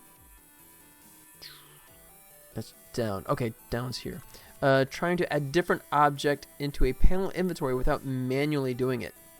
Add different object into panel inventory without manually doing it. Oh, so just doing it through code? What GUI system are you using? UGUI? Just the default? I'm using InGUI myself. I've been using InGUI for like 7 years now, so I can't change. I tried to switch over to UGUI, and it just kind of like pissed me off, so I fell back to InGUI again. Yeah. So, I'm not going to be much help, probably. Although, actually, UGUI was sort of made by the guy who did InGUI. At least started, but I don't think he finished it. I think the Unity team actually ended up finishing it up. And if you've heard of the Marbles game on screen, similar, but it has a progression system to unlock different things. Just a personal project with a friend. Oh, sweet. Dude, yeah, nothing wrong with that, man. Put something together. I mean, you never know. You could also have something that kind of breaks out, especially with a hyper-casual world, right? I mean, there's no telling what game sort of finds an audience. So, I mean, starting small is not a terrible idea by any stretch of the imagination. Probably good advice for... yeah, never mind. Yeah, 7th game, and it's still pretty big. The people that own the IP are definitely... It's funny because they want the game to be fantastic, but they also want it to be done fast. You know, it's kind of like... yeah, but, you know, I'm trying to make it where everyone want to play it. More importantly, that everyone would enjoy it and pay money for it and tell their friends to pay money for it. So it's, you know, it takes a while. You know, I have a couple of artists that are helping me supply art and stuff, as well as a musician. But aside from that, man, everything is still me. I'm still doing all the animation and all the code. So it takes as long as it takes. All right. So let's start with this then. I'm going to grab, jump down start, jump down land. So I only need 2 function for this one. I'm going to actually delete and move them up. And just recycle these guys. Oh, you know what? Jump down. I'm going to borrow it. Go like that. There he goes. Yeah, this is more for portfolio's sake. Oh, sweet. Smart move, man. Absolutely smart move. I don't think people do that enough. You know. Alright. So then what I gotta figure out is... target position. Let's see. So, target. Ow, really? Jerk. Target edge. Position. Position. Jump up. Borrow that. Jump direction. Let's try this. Drop this in as well. Like that. People like to just jump right in, but I'm self-taught, so I have the patience to get myself ready. Same thing, man. Absolutely self-taught. I mean, I started designing my first game. I kind of was a hobbyist, you know, all the way back to the Commodore 64 days, but the first time I actually sat down and said, I'm going to make and finish a game was actually in 2008. So, technically, I've been at this 11 years. And I still, I mean, I'm self-taught, which means that I do everything wrong. Sometimes if you go look in some of the streams on here too, people kind of go, dude, why are you doing it stupid? Because it compiles, because it runs. Yeah. Because I don't know better. So, yeah. You know, I would just kind of go, you know what? Hey, I'm an animator, right? I'm not a programmer. I started with simple Java projects, which helped me a lot since I'm programming in C# now, and they're similar. Excuse me. Kind of similar too. Yeah, I started off back when Unity actually supported UnityScript, which was a derivative version of JavaScript. So my first 3 games were actually written in UnityScript, JavaScript-ish. Excuse me. And then when Unity started phasing it out, by that point, I'd sort of learned through osmosis enough C# that I was able to like change gears and switch over to that. But I mean, it was still an adjustment. I mean, there was a ton of stuff.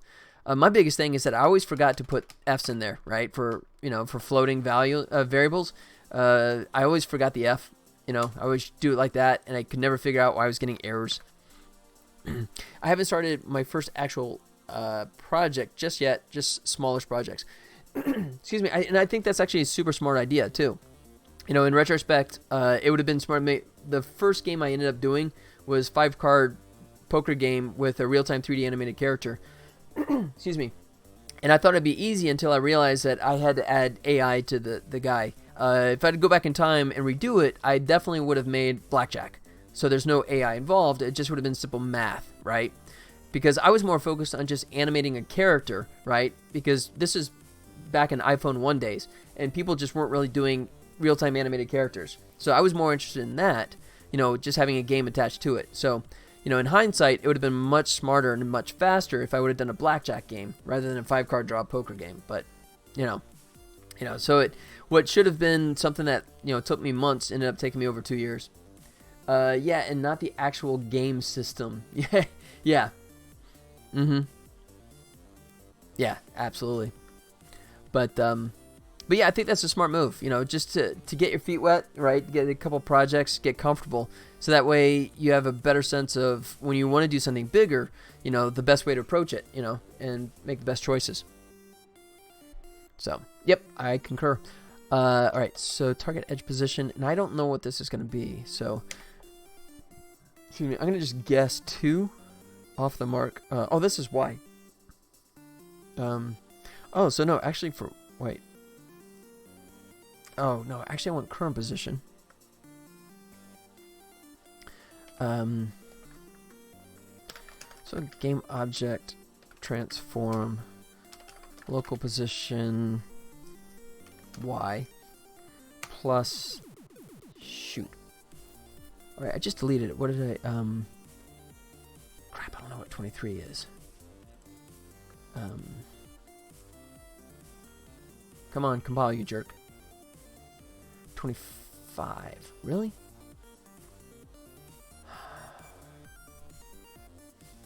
Alright, so I'm just going to go up 2. Just say 2. And then we're going to go all the way down to our destination. Why is that 3? It should be 7, I thought. Is this a personal project? Oh, no. Sorry, I didn't know you didn't see it before. No, this is actually, I'm creating, I don't know if you know anything about Star Trek, but sorry, repeat for anyone that was watching earlier. Sorry, but he asked. So I'm making the world's first video game based on Tribbles from Star Trek, which I actually do have a license. I'm not just doing it for the fun of it, so I'm not going to get sued by a bunch of scary lawyers. I actually do have the rights and permission to do a Tribbles game. So what I'm working on right now is this little monkey character that comes in later into the game, but I'll give you a quick rundown. Let me switch modes.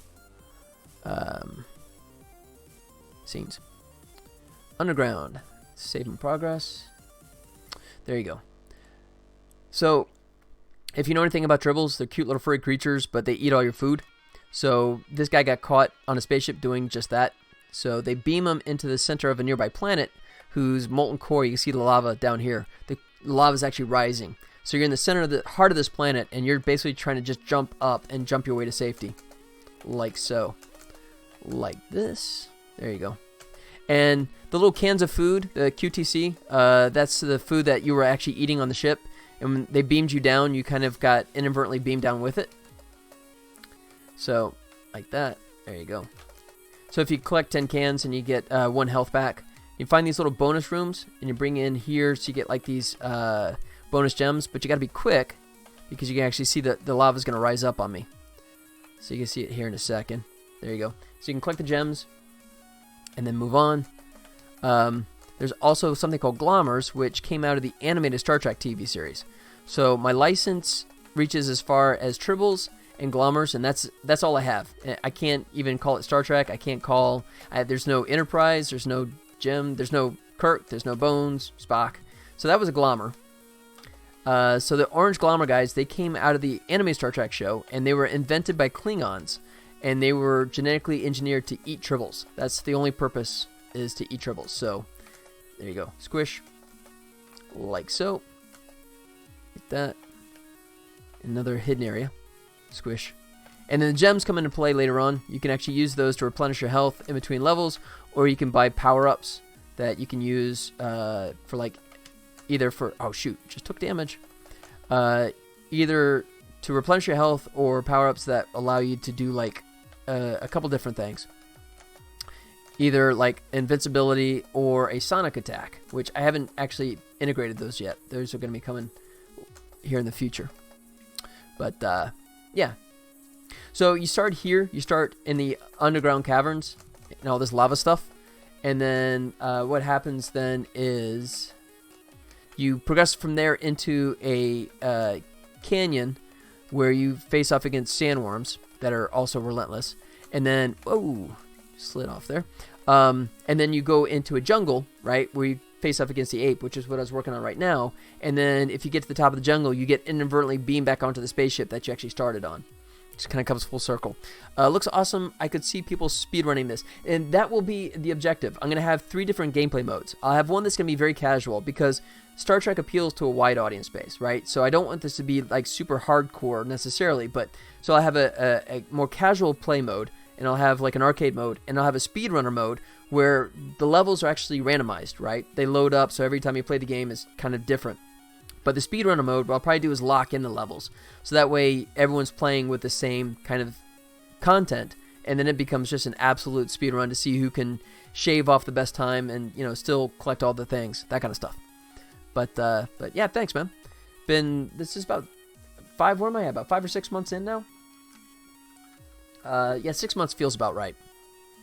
6 months development, and still a little ways to go. So let me switch back to my editor. Don't think I changed anything, so I'm not going to save. Good progression. Thanks, man. Yeah, well, a lot of it also helps the fact that I did have some artists. One in particular, Daniel Thomas, is one that supplied most of my art for me.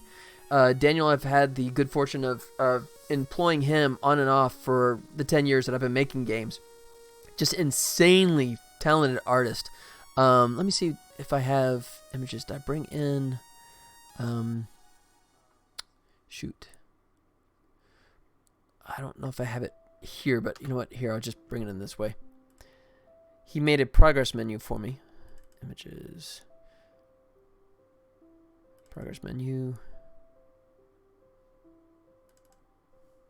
Oh, that was my little placeholder one. This is what I sent him. Dropped to a 512 by 512. But, let me see if this will bring it up here. And this is what he came back with. And this is just a loose version, too. See, nope, that's just still mine. Crap.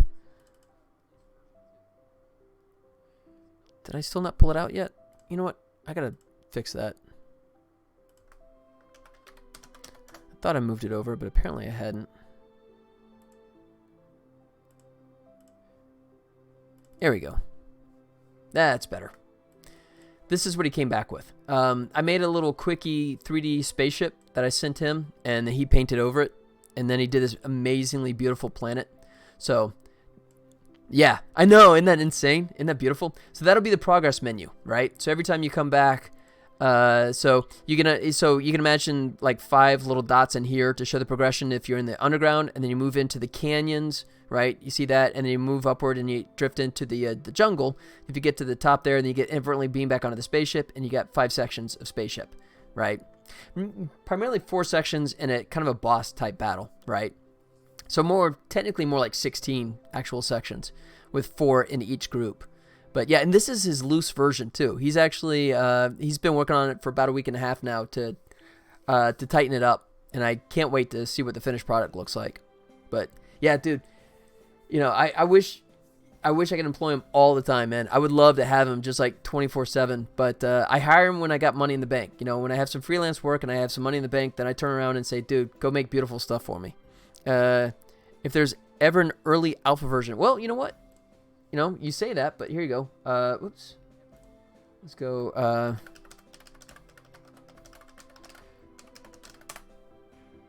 right there. Unless I mistyped. I did. I mistyped. How did I do that?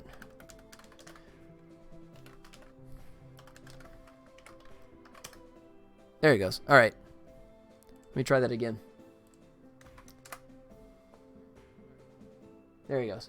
Yeah, so I'm not really advertising yet because it's still not in perfect shape. So I'm not really ready to sort of like let the world know. But, you know, for you guys hanging out here, I'm happy to share. So going to give it a try. I'm not sure how long ago I updated it. So there could be some rough edges still in that version. But yeah, please feel free to give it a try. Pretty simple stuff, man. Left, right, and spacebar for jump, and that's pretty much all the mechanics you need right there. All right. Oh, and let's go. Okay, so I'm going to switch to that jumping.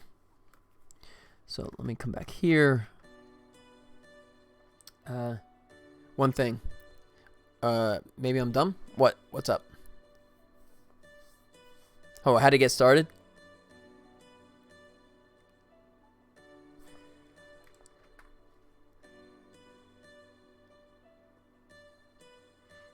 Let's see. Okay, I did jumping, so that's good. But when I open up the tab, I thought I was on loading screen, not the actual game. Oh, yeah, you should be. Actually, it starts on a loading screen, right? So it should actually start. Where's my scenes? Main menu. Yeah, it should start on this thing right here. So, there you go. Although, actually, I think the version doesn't really have ability to select the difficulty. I think I just added that recently, and I haven't updated the WebGL version. But, so the gist of it is just sort of like to, and I'm probably going to change this. This is probably not going to be the finished product, but, I mean, I love the dashboard, but, it was loading. Oh, gotcha. Yeah, no, yeah, you have to like move around, and then you'll see like the little play message above, and you jump into that, then it'll actually load up. But the idea was just to get someone comfortable, right? It's almost like a quasi tutorial, you know. But yeah, I'll probably change that, and then you hit it, then it goes into the oh, but I have none of my scenes. I have them all turned off right now. If I go over here to build settings, you see, yeah, I got everything turned off because I'm just making level editor stuff, so I got to turn that back on. Yeah, it's, like I said, it's still rough around the edges. I mean, this is, I'll make a more polished version for sure. When I'm ready to really kind of put it out there and let people give proper feedback. I come back in level editor, and I think he should be ready to jump down. Jump down and land. Let me grab that one too.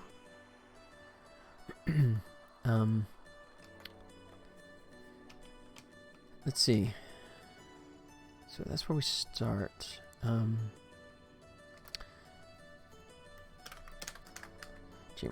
Game object. I think it was -4. No, not game object. Target. Yeah, target edge position, Y, minus, I think it was 4 to get him to the right place, right? And then that, right now I give it 0.7 of a second to drop down, but I'm going to have to make that dynamically change depending on how much of a free fall he's doing. Jumping up, he's only going to obviously be able to jump a short distance. I'm going to limit that, but jumping down, he could like jump the length of the screen, the entire height of the screen. So this actual time value I'm going to have to make dynamic and calculate based on how far that fall is going to be. So I have to do some trial and error for that for sure. So let's come back over here. And this one, let's see, X, and then we're going to say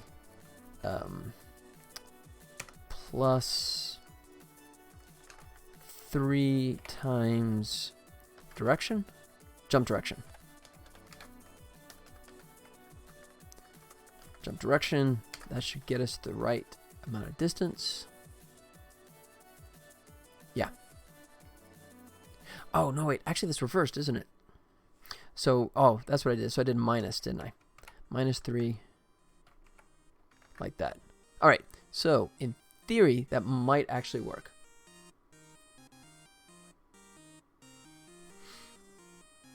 Let's go load. Come out of full screen. Take off pause.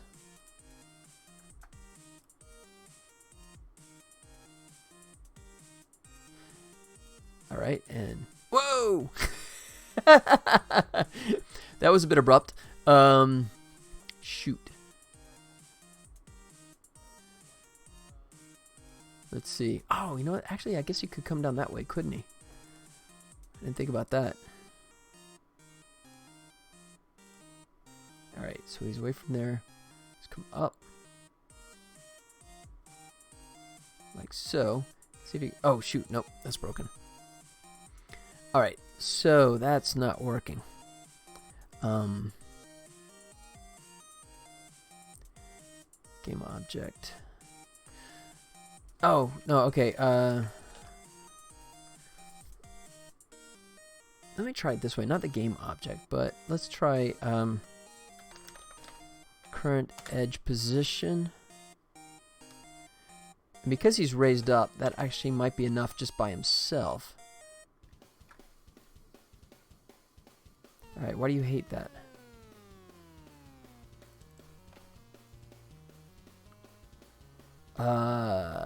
What?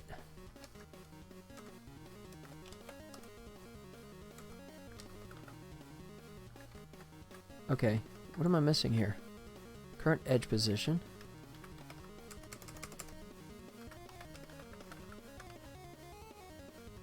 Edge position. Oh, it's a vector 3. Right, that's still fine.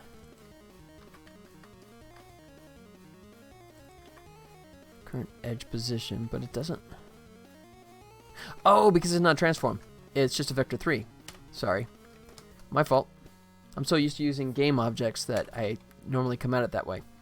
Alright, so if we get the current edge position, and we say we want to go up to his height, and then set delay, and that should take 0.7 of a second.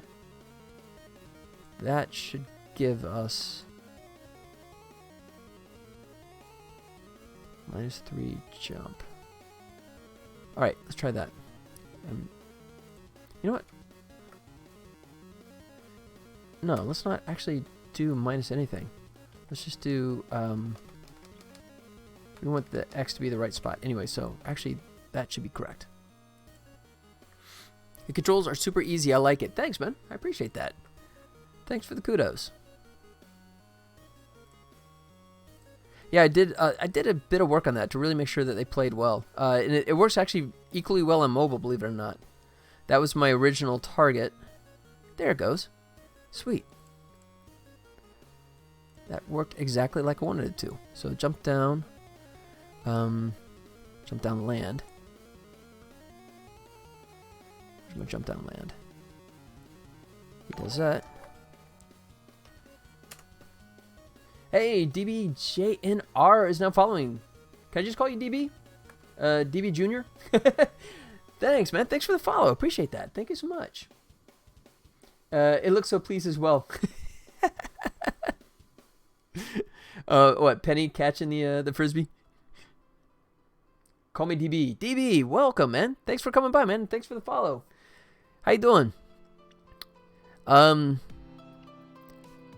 see. Oh, the creature jumping down. Oh, yeah, yeah.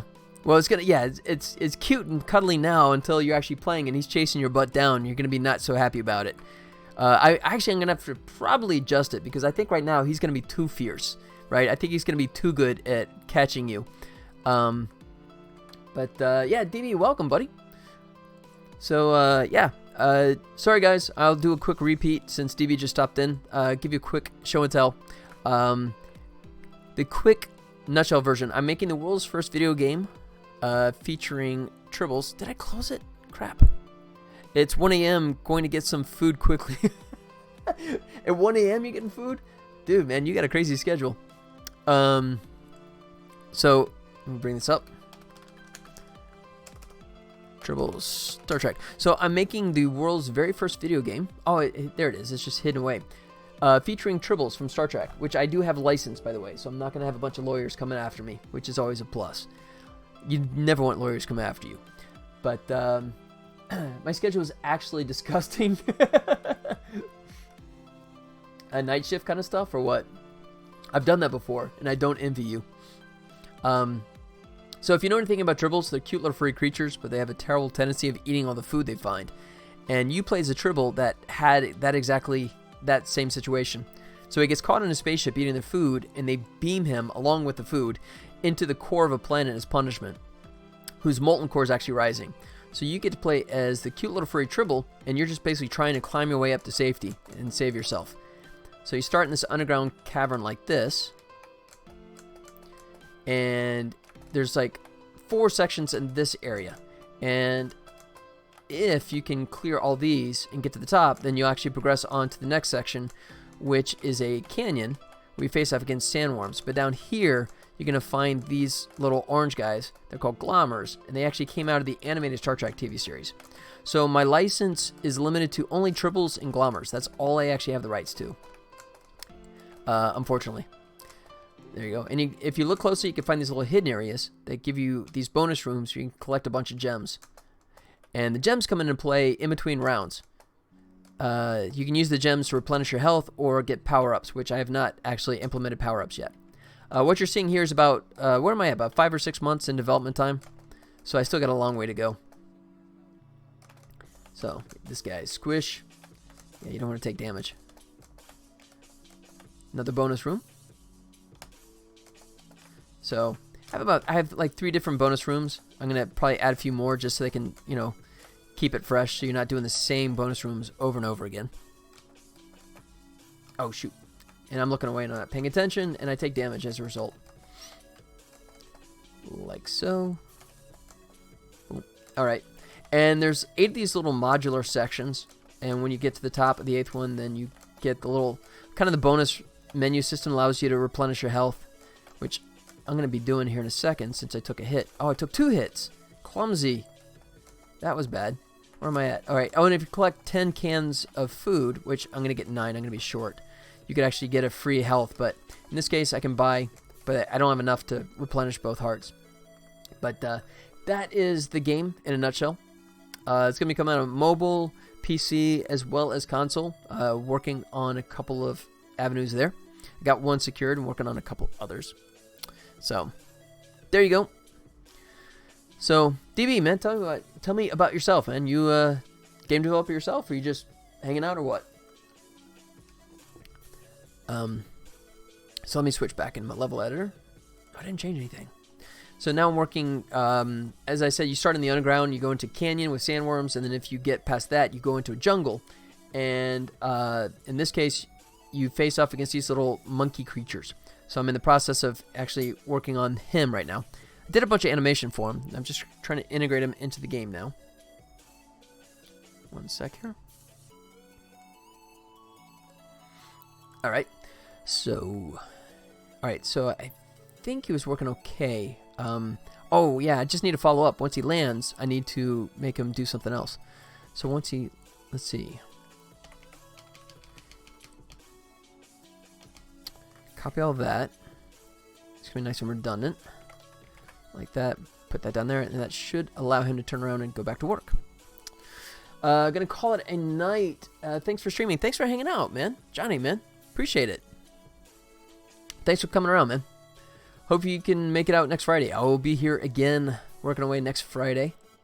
I come on, which is 6 p.m. Pacific Standard Time for me. 3 p.m. and I go to 6. So I got about another hour to go. Alright, so let's try this.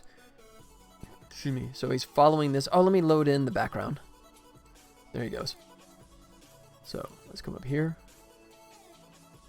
Doing that. Let's see if he comes down. Boom. Look at that. He's following me. Come back down. Boom. Ooh, that was a little iffy. Oops, he didn't switch directions. Gotta make sure he switches directions, for sure. Sounds good. Have a good one. Thanks, man. Johnny, you too. Have a good weekend, buddy. Thanks for hanging out. Yeah, okay, so that I gotta fix. Make sure he's actually switched the right direction. Yeah, like that.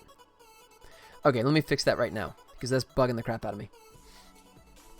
Okay, so when we're gonna do a do jump, we gotta make sure that we get his direction correct. Jump down, jump direction. Alright, let's do that right here. We're doing it in both places, but since I'm here, game object, I don't need it, but I'll leave it in there. I just like that. Transform local scale is equal to new vector 3, and this is going to be jump direction, like that. There. And then jump up. Get us to the other one.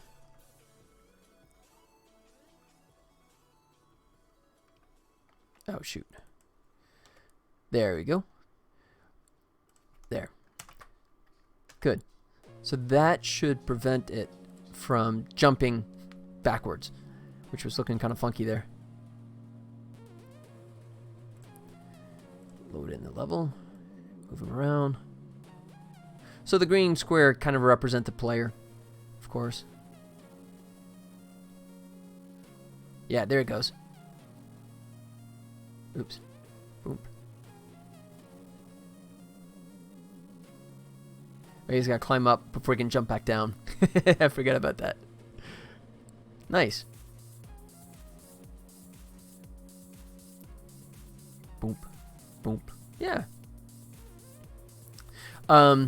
Yeah, you can see that jump down is looking a little floaty. Here, because I'm not adjusting the timing based on the distance, so this one looks good. Boom. Right? But from here down to there, this jump looks floaty. So I definitely need to come up with a mathematical formula for the wide distance and adjusting the actual time of the free fall. But that's pretty close. Actually, that came off faster than I thought it would. Let's do it this way. Let's see. Let's go. Instead of that, let's actually switch it to my player. That'll be fun. Have him chase me around for a little while instead of just that green block.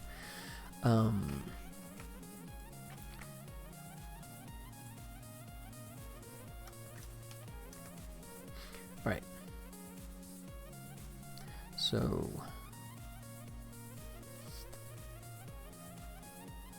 idle. We'll start with, let's see.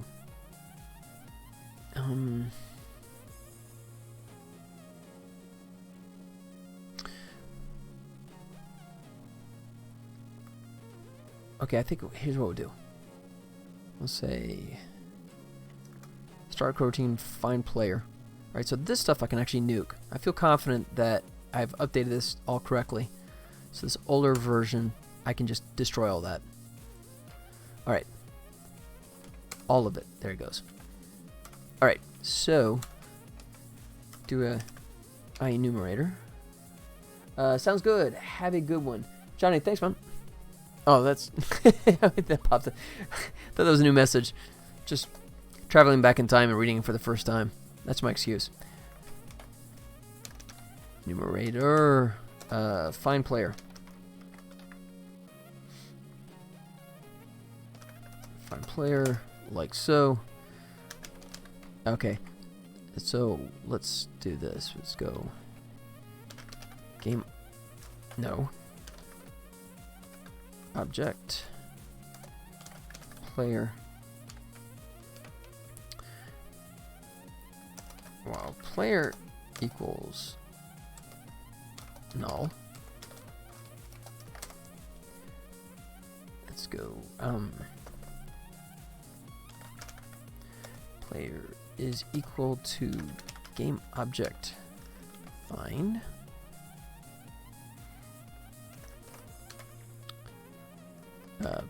Player.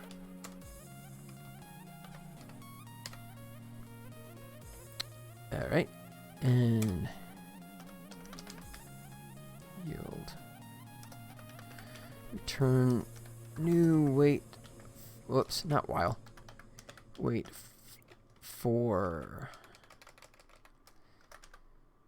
Really? Second, like a fraction? Really? You hate that? Seconds. Yeah, bite me. Alright, so wait for, you know what, even, yeah, a tenth of a second should be fine. There you go. And then, so, I'll probably come up with a better way to do this eventually, but just for right now, this should work fine. So what we'll do here is, oh, that's what's popping up. Alright, there we go. Alright, so on trigger enter, if player equals null, then don't bother. Oh. You know what? No, I gotta just reverse,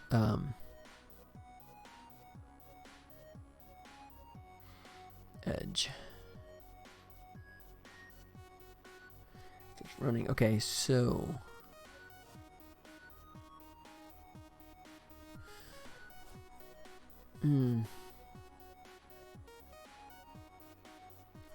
Anyway, target. Alright, so we'll do it this way. We'll do it in evaluate target. We'll hide it in there.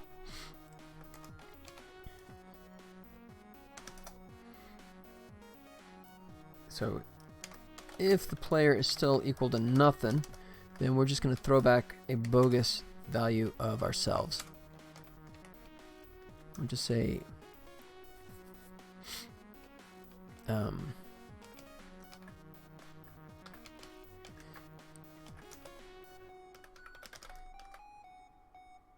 target edge position equals current,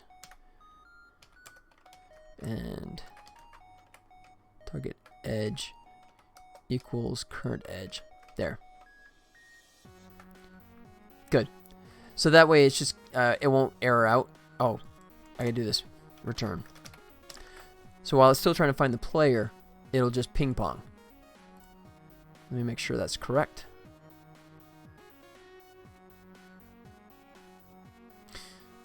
Maybe not.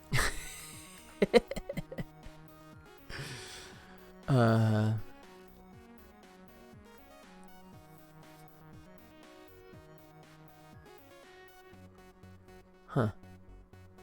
Right. Oh. Tell you what, I'll put it on top here. I think that's what I was missing. That would make sense. Good. That should make him behave. Let's see if he ping pongs again.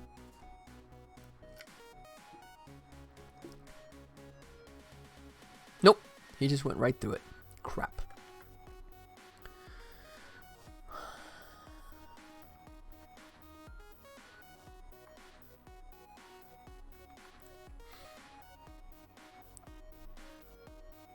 All right. You know what? Here, we'll do it this way. Player.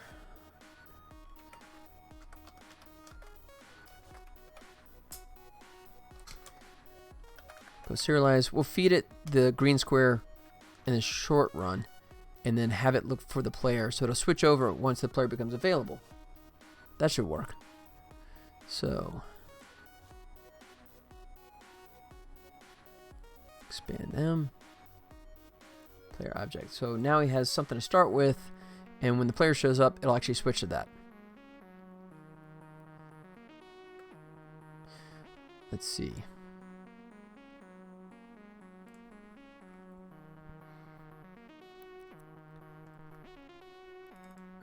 Temp target. Oh, that's okay. So let's try to change all the temp targets to player.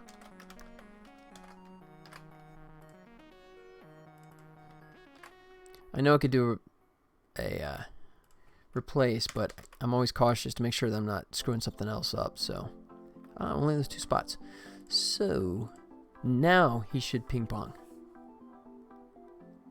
Oh, wait. Yeah. And then if I grab him, drag him around. There he goes. Cool. All right, so if I load level, if I say play level, now he has, let me see if that worked. There should be, no, it didn't do it. Crap. Didn't update. Or did I never even tell it to? Enumerator functions works much better when you actually call them. That's just a word of advice.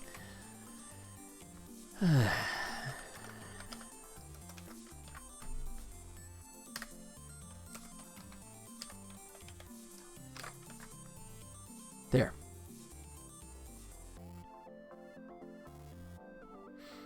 All right. So let's load us up some background and double check like so. Good. Now if we load level, oh, what? Sorry. Play level.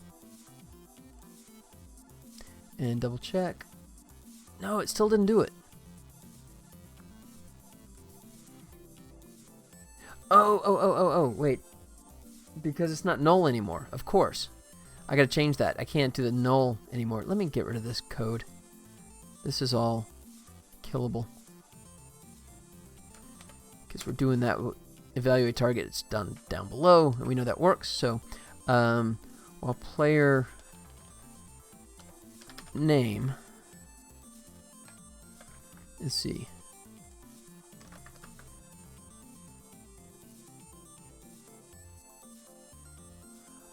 You know what? Actually, he's there. But he's not going to be. Yeah, so let me find player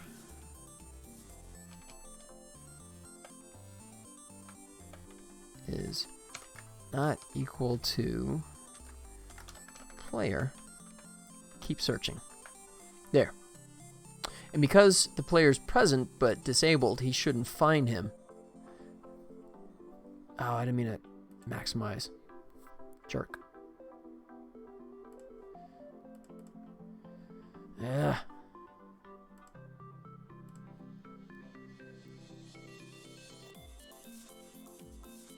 None. Interesting. Temp target. Oh, okay, do it this way. A lot of fries, you cannot go wrong.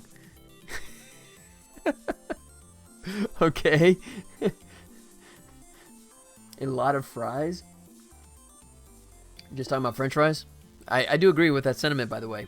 You can never have too many french fries. Depending, actually, no, I take that back. You know, like, for example, if they're, Wendy's, McDonald's, Chick-fil-A, you know, fantastic. School fries, not so much. You cannot take it back. No, come on. School fries, you eat them. You don't enjoy them, right? All right, well, I mean, I don't know. Maybe you went to better school. My school fries sucked, man. Absolutely sucked. Just a meal of school fries. Oh, that's just evil, man. That's that's like punishment in hell kind of stuff. Homemade or seasoned? Give me a few buckets full. Yeah, I go homemade, man. Especially thin. Shoestring, absolutely. So let's go. Name object. No, that should be capital. Give my temp player is equal to null by default, but I'm just gonna say it just to make myself feel better. So now we go temp player. Good. So that's not gonna negate the other one. So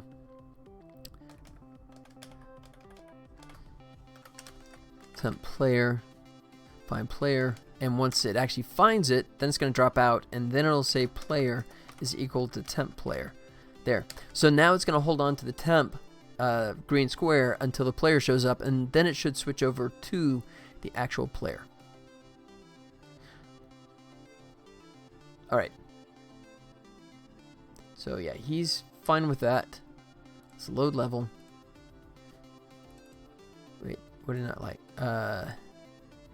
Oh. Yeah, duh. I don't even need to find the name. While 10 player is equal to null. True. True. 10 player. Good. That's got it.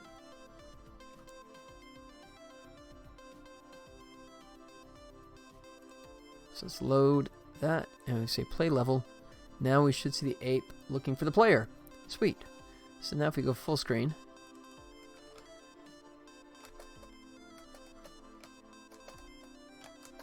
Here he comes. Oh, you know, it's actually not that bad. Whoa. It's not terrible trying to stay away from him. Ooh, that was close. Alright, it's a little nerve-wracking.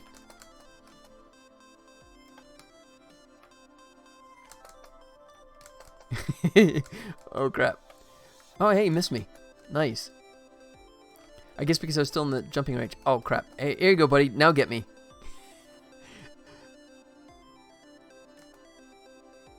Uh-huh. Uh-oh. Interesting. So, yeah, this is the law of unintended. I can make him climb the wall, but I think that's going to be, like, too impossible, right? I think you need to limit him to only being able to climb on platforms. Otherwise, it's just going to make the gameplay too convoluted, too difficult. But yeah, I think this is kind of cool. I think that's going to play pretty well. Pretty happy with how he's coming together. Whoa! Crap. So yeah, you can do something like... Here you go. There you go. Oh, that's kind of cool. You guys should do like a little... If you need to get around him, you can do that. And he's trying to get it to you. And just time it right. Yeah. I definitely want to create an animation when he hits the turn points. So there's like a brief pause where he like plants and turns. Come on, buddy. Oh, see, like, oh yeah, see, I'm taking damage. Wow, that's the first hit I've taken. I've actually stayed away from him pretty well. Like that. Cool.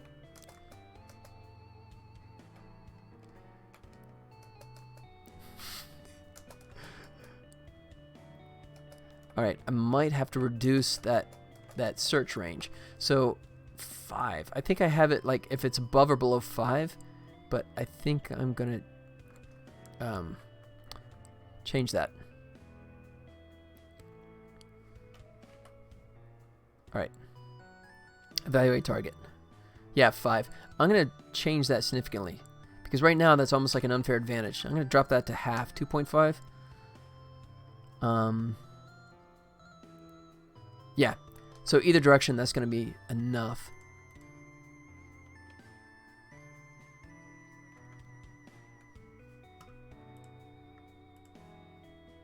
So it's load level, play level.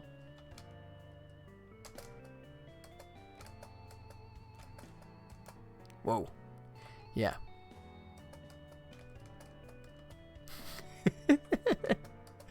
So, and I probably hinted at it before, but excuse me if I didn't go into total detail. So the idea would be, glommers, the orange guys, you can just land on top of them and squish them because they're sort of like a class A enemy, right? Simple kind of pawn kind of thing.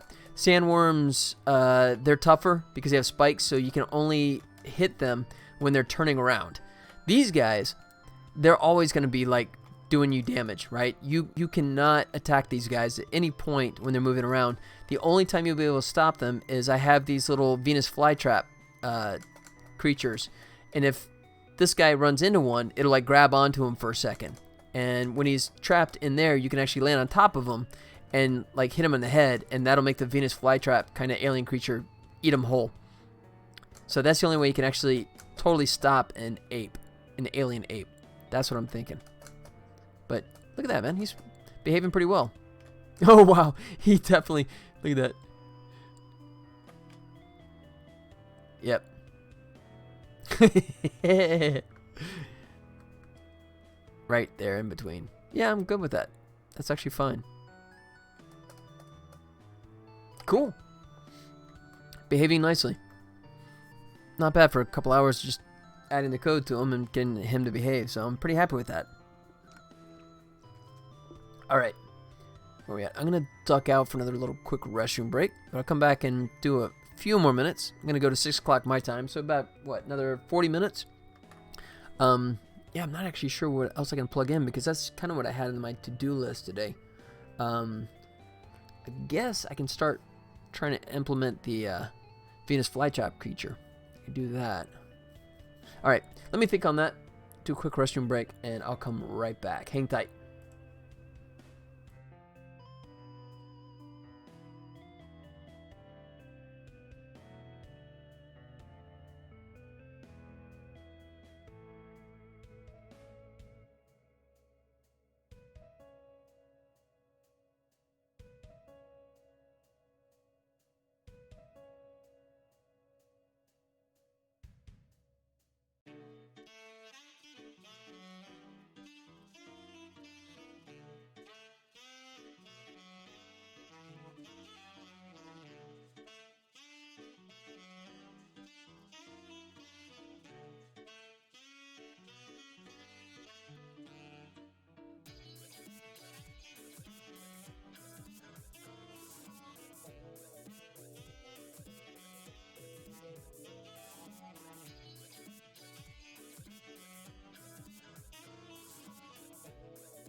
Alright, there we go. And I'm back. Alright, so... yeah, to be honest, I didn't think I was going to get through this today. I thought this was going to be sort of... I could try and start to think on how I want to implement this in the editor.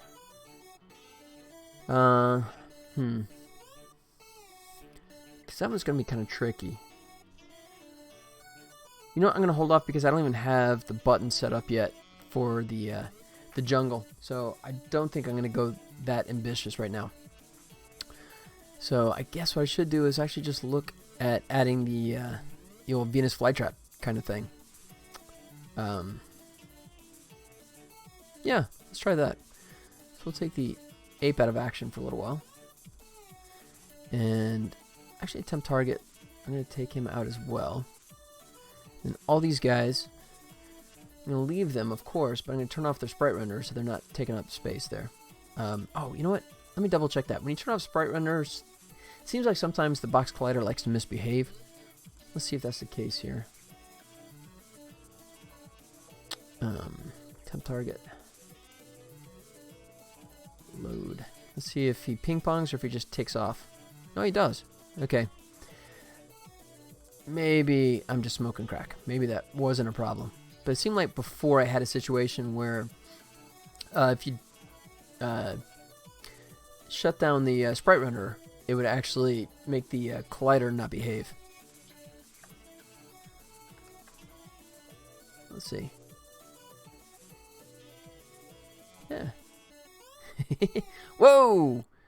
That's broken. Oh, because I was ducking down, maybe?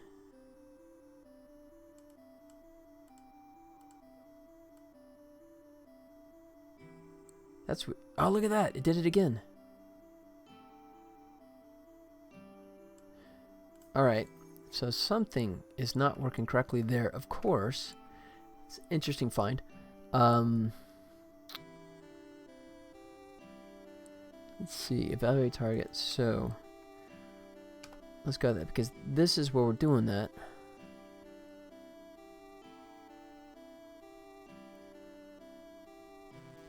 I guess I could just kind of kick in the crossfade to running every time.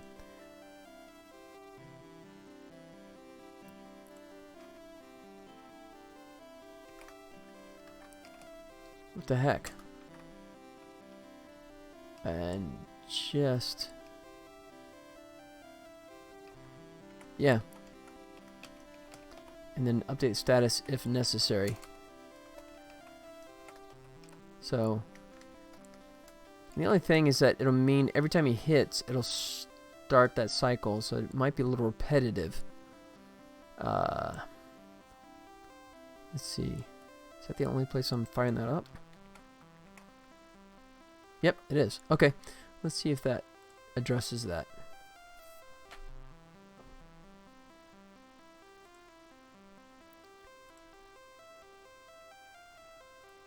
All right.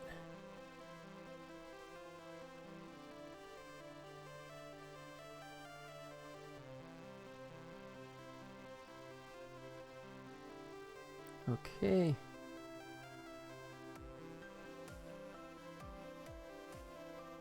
Alright, so I'm not able to replicate it yet. There it is. Crap.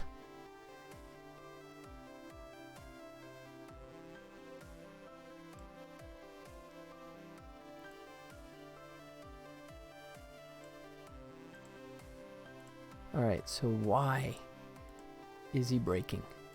At this point we are... oh shoot, I don't have it public. I can't see what his status is.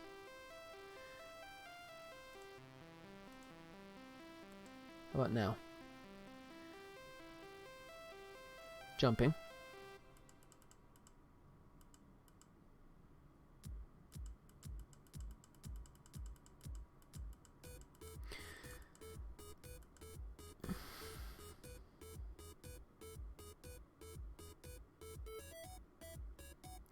Okay.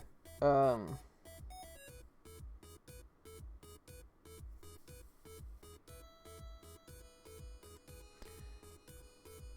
see. So if he enters on trigger edge.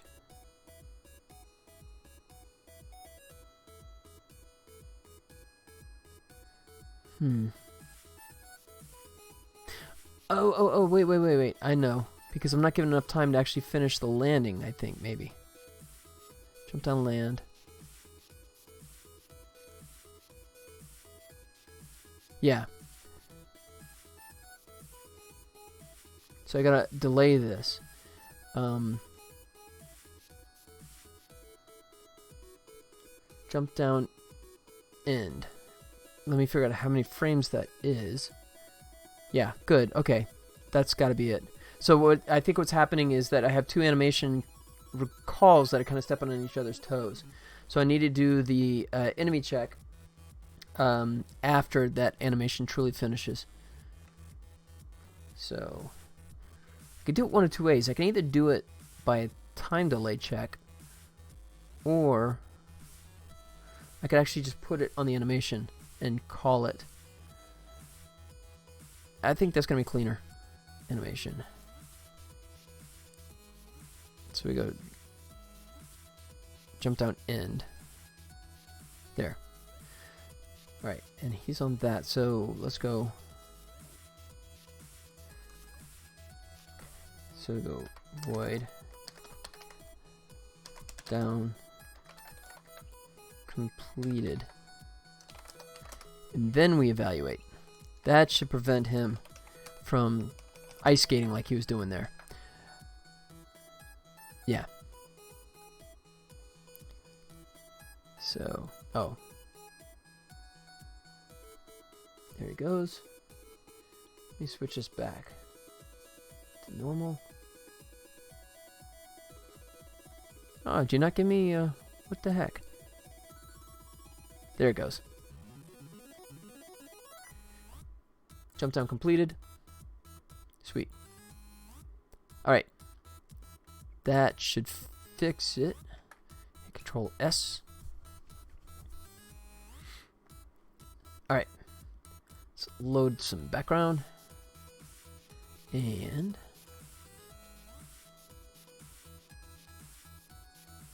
oops. Crap. Thought I had that. Come here, buddy. Wow. Come on, jerk. There you go. Alright. So, let's look at his animation for him. So, jump down end hasn't finished yet. And his status, if you come back into debug, is still jumping.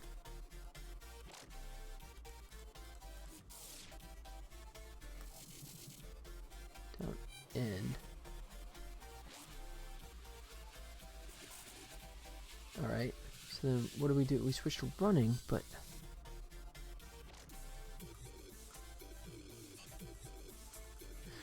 alright, so something is getting foobarred in there.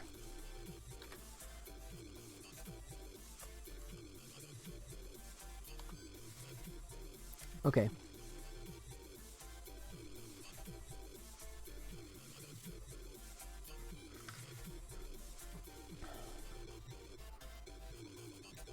Okay, that's not it. That's not the problem. Can't be the problem. Better not be the problem.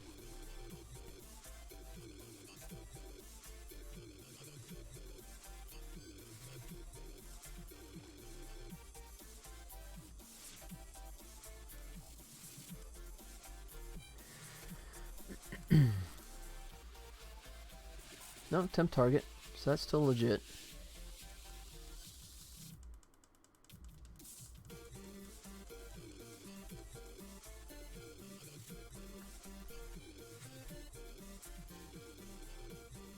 Maybe if I force him to run in a running before I do the evaluation.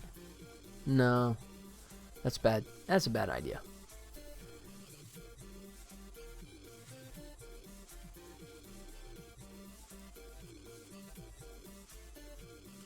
Okay.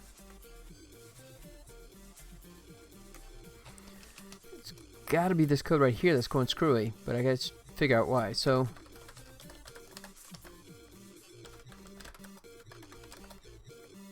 height check.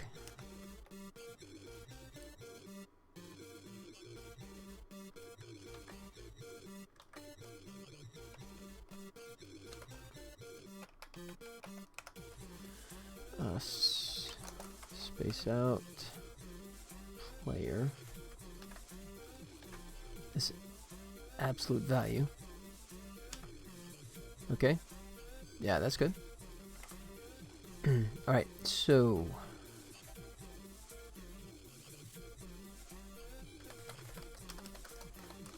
log same. Okay. So no, it's not there. Okay, so here's where we're going wrong. flip. There it is. There it is. Boom. That's where we missed it. That's the one right there. That's it. So we can actually delete this because that's where we missed. Cool.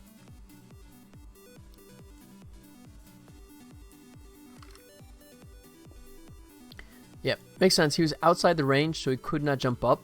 So it told him to just switch to running mode, but it did not initialize. There it goes. Yep. Took me a minute to figure out what was going wrong there, but just a missing bit of code. Now we're good.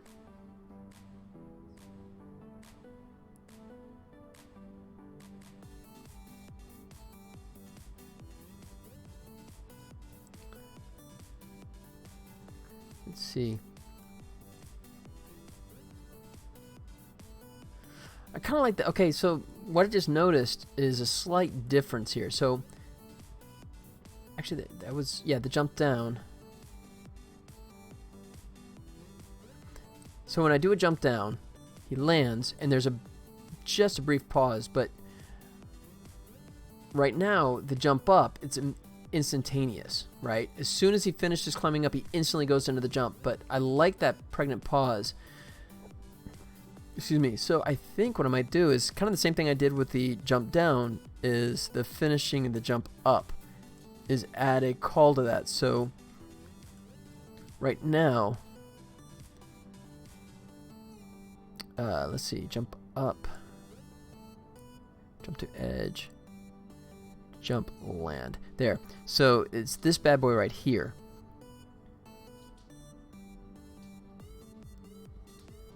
Jump down completed. So yeah, I think I can use both the same way. So jump up, land. And this is just, what happens is when he plants, there's going to be a fraction of a second where he pauses and then decides, rather than just as soon as the exact frame he lands, he turns around and jumps up again. It just, that looks a little too perfect. So jumping up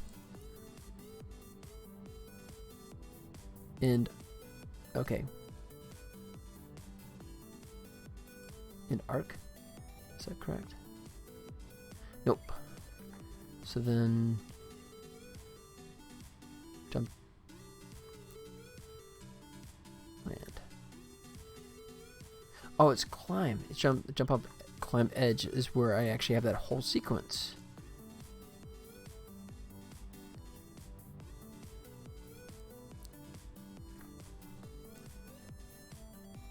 What's that? Walking Talking, dropping in real quick to say good night. I had your stream open for a long time, but I was not available. Have a good night and rest of stream. Thanks, man. I appreciate you. I appreciate you coming by and hanging out quietly. And thanks, man. Hey, look at that. And you finish off with a nice little toss to Penny. She appreciates that too. Thanks, man. Thanks for coming by. I hope you have a fantastic weekend, buddy. Let's see. Jumping up. Yeah, okay. Jump down arc. There it is. That's what I was looking for. So we hit him like so. Really? Oh, because I got debug on? Normal? There it goes. Jump down completed. Yeah, that's what we want. Good. So now we should actually have just a slight pause when he lands, when he's climbing up. Oops. Let's see. Yeah, that's what I wanted.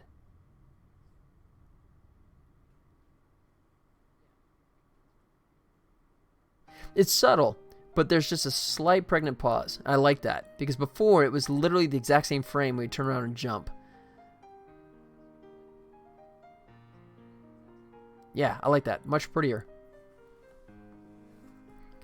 Boom.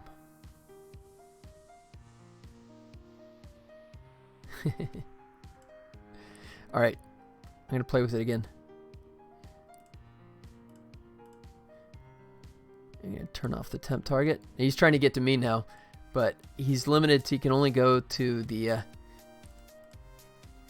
because I have it hard-coded, it's kind of a cool idea because I was thinking, how do I keep him from like going all the way down after you or going all the way up after you? And by coming up with this methodology where he hits these points where it tells him where he can or can't go, right? That prevents him from climbing up and following after you. Because I don't want to get a situation where you have like, you know, 5 of these guys on your tail because you'll never make it. Oh, shoot. Yeah, you see, one of them is hard enough. It's kind of fun. Leave me alone.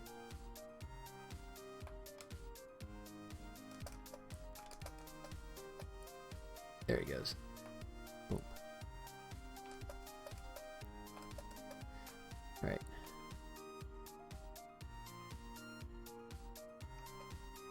So let's see the jump down. He might be. Let me check that out because.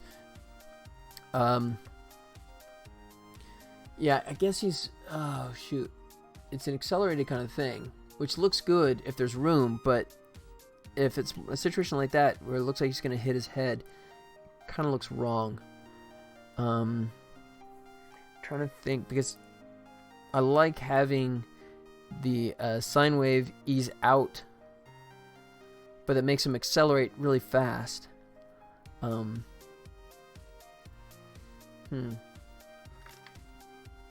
don't know. I guess I have to just decide if I hate that a ton. What I'm talking about is the fact when he jumps and there's a ledge right there because I don't have any collision set on him hitting the ground. That's only basically for the player.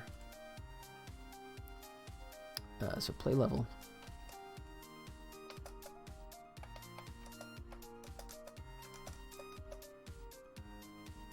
So if he comes down here, he's going to... Yeah, he kind of scrapes the platform right there, right? Right there. Right here.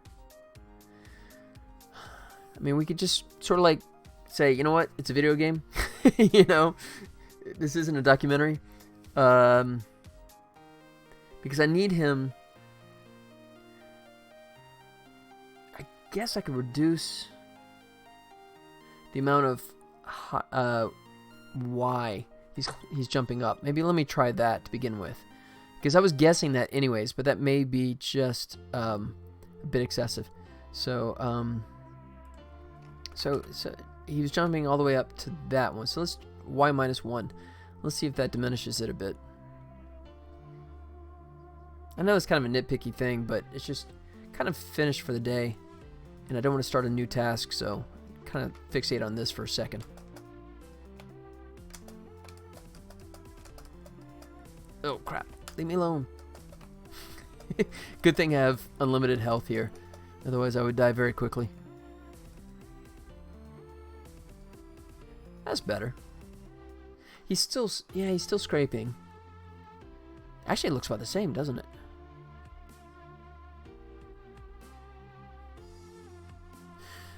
You know what, maybe he just jumps sideways. Let's see.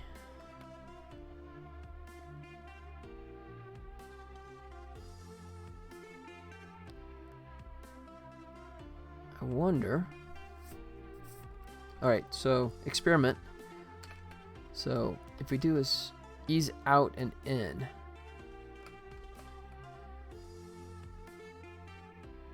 No, actually I'm sorry, just an in. And then I'm going to copy this in case this doesn't work. I can revert back. So what I'm going to do is keep the same length and just take out the delay. So you go straight into that drop down. Let's see how that works. If it looks like he's cutting through the edge, that's my fear, is that it looked like he's just kind of like slicing right through there. Let's see.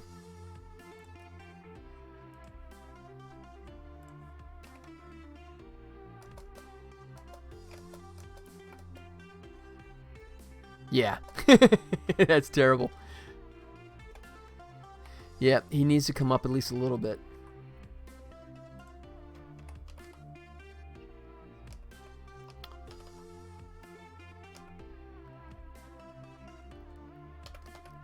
All right. So current edge position -2. We'll try that. So that's more like a straight shot.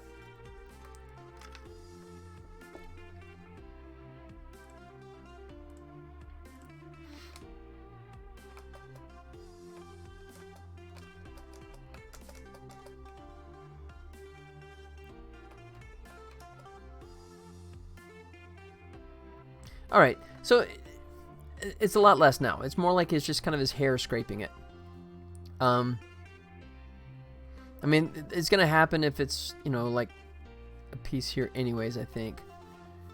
But yeah, that bugs me a lot less.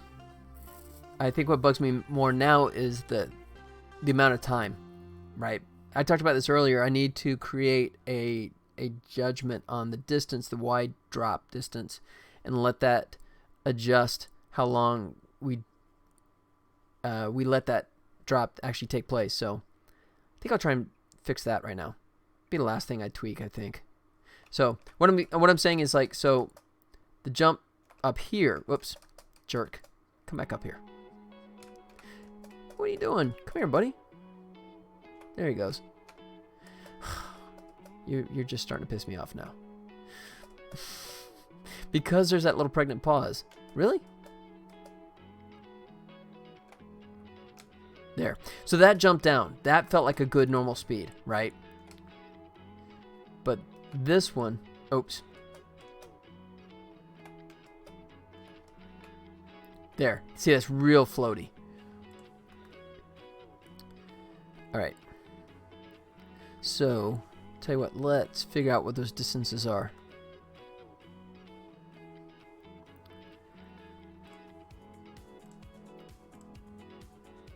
Let me turn these, oops, turn these guys back on for a second just so I can reference. All right. So 7 and 25, so what is that? 18. And this is more like 7, 5, 6, and 8. So yeah, about almost like half. So, okay. So 20. All right, so then let's figure out our fall distance here. 18, so 14. All right, gotta think about this. So 18 equals 0.7. That looks good. So then 8 would be half of that, give or take. Let's see. Let me think about that. So 18 times 0.7 is 12.6. Let's see. So if 20 equals 1, 0.9 times 1, that's just going to be 0.9. All right, so that's not quite right. Just trying to think how 1 would be. So 22?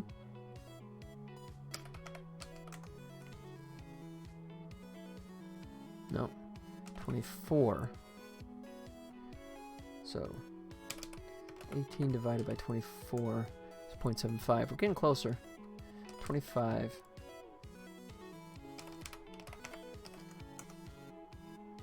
That's close enough. All right. So what we'll do is 25 is equal to 1. And anything else gets divided down. So based on the distance.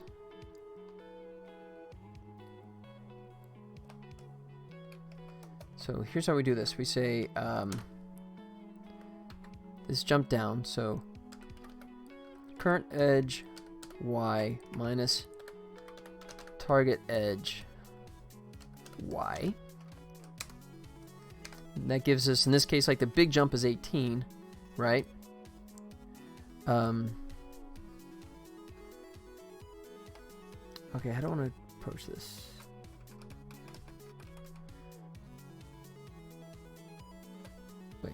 Why do you hate that? Oh, position. That's why you hate it. So 18.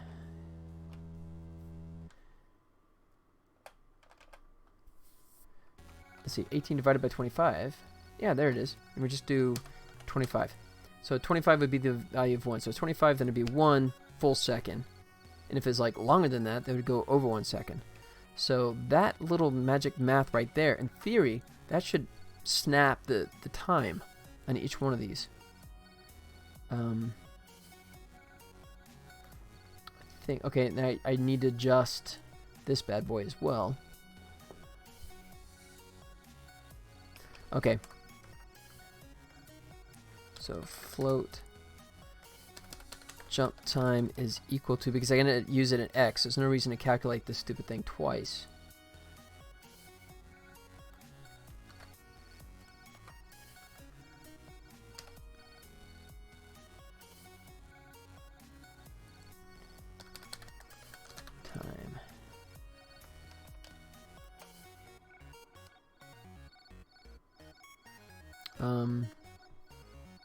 Actually, no, I guess I can bump it up here, can I? 25. Jump time. And in this case, I got to do the +1 because it's doing the jump up there. That. I need to accommodate that. So it'd be jump time plus that 0.1. Because that's the jump up of the Y. 0.1F. That should be what I need. Alright, so theoretically, that will dynamically change the duration based on the height of a jump down.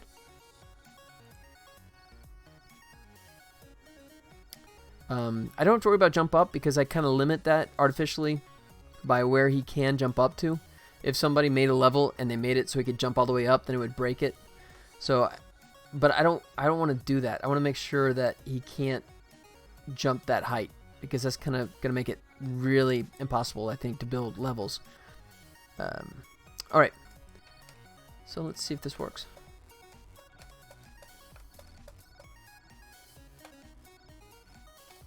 Whoa.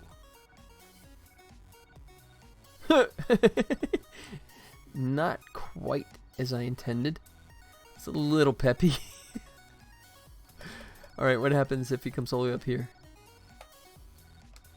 Alright, so it worked on that one.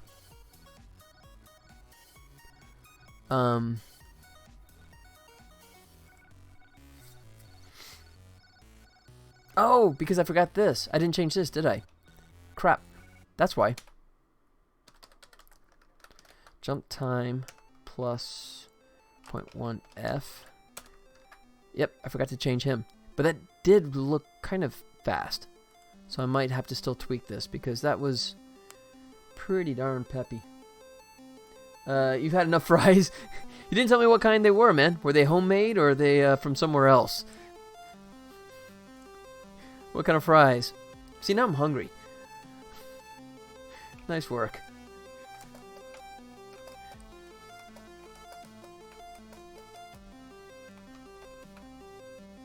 Store-bought, seasoned.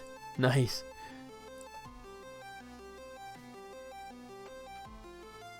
Whoa, no, that's way too damn fast. No. Yeah. Crap. Alright, so the math doesn't work there. Let's see. Maybe if I just make it like a base minimum plus a percentage or something.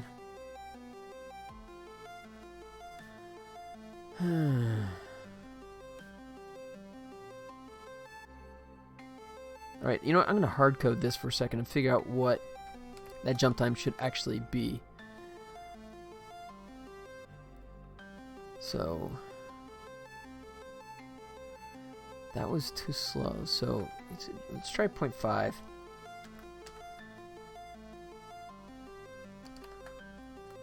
Maybe that helped come up with a better formula. Alright. So the math worked, but it's just, unfortunately didn't scale like I thought it would. Let's see. I have a question for you once you have time, not asking until you have sorted out what you're doing. My procrastination cannot affect you. No, fire away, man. Tell me what you got. Ask away. I can multitask. For dude, I can multitask pretty well. There he goes. Yeah, that's pretty good.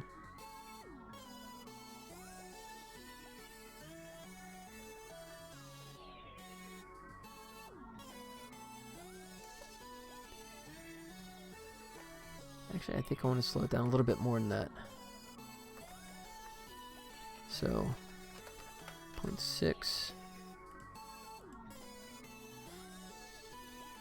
Ask away, man.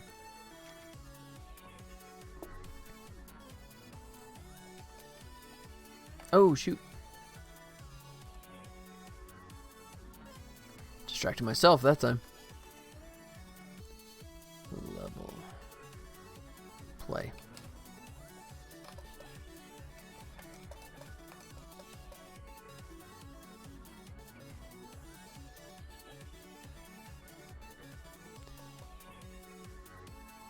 Yeah, so that one looks floaty. Okay. So that one is floaty, but then this one looked okay. Jump jerk. Yeah. Maybe it's because it's also the X distance as well. I probably got to take that into account as well. I think that's part of the problem. All right. Unfortunately, it's not going to be simple as just the height. Crap. Maybe it's distance. That's it. Maybe it's the actual, like, point-to-point distance.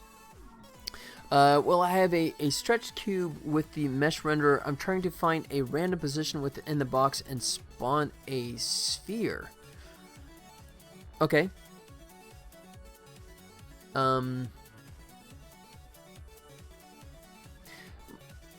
Box equals cube. Sorry. Yeah, my suggestion would...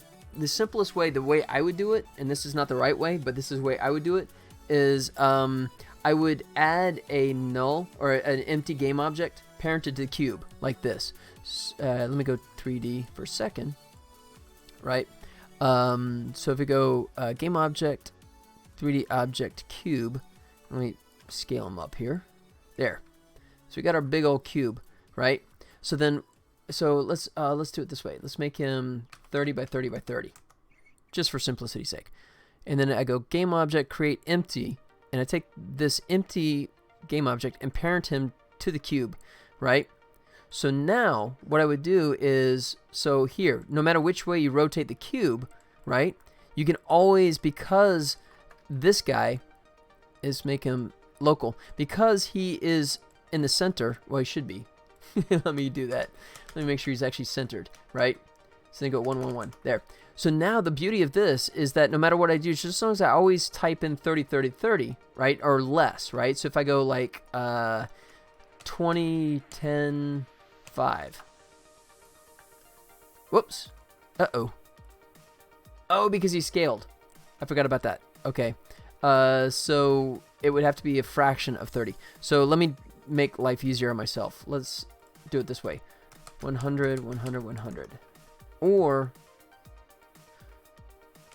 I'll just do 1. There. Good. So now let's put him back to 0. Good. So now, boom. Oh, because it's half the distance. Right. So now this cube is 1 by 1 by 1, right? So that means I can add any random value to it, right? That's up to 0.5, negative or positive 0.5. So like 0.5, negative 0.5, negative 0.5. There, now he's at that corner, right? So you could randomize that anywhere in that realm, right? And then spawn the sphere attached to that point. Does that make sense? You know, and just as long as whatever randomization that you want for that point, just to make sure that the it never exceeds half the distance of the cube object. That's the way I would do it, right? So you're just using this, and the beauty of it is because he's a child, he's absorbing the rotation. So you don't have to worry about calculating if you're in that cube realm. because he's always just kind of following along for the ride. So no matter which way this guy turns or twists, you know that you can always just have this, just as long as it's less than 0.5 or 0.5 or less, right? 0.4, 0.25, 0.33. There. He will always be inside the cube. Like so. Inside. And then you could just you just create the sphere. I'm trying to find a random position within the box and spawn a sphere. Yeah, and then you just do code, right? You just use instantiate a prefab of the sphere and just parent it to that position. Actually, no, you just parent it to the cube, and then it would hang from that point on, right? Does that make sense? Or did I just confuse the crap out of you?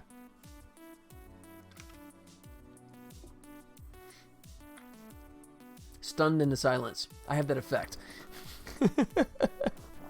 Oh crap, it's 6 o'clock. I've got most of it done, just finding the random position. Oh yeah, so yeah, you just do like a random line. So just say go vector 3 y will always be the same. Oh, okay. Well, then it's even easier then. So just go random point is equal to new vector 3, and then so you have x, and you say y is a fixed point. So we'll just, for simplicity's sake, we'll say y is always 0. Okay, like that. And then what you have to do now is just add a value for x and y, x and z. So x could be a,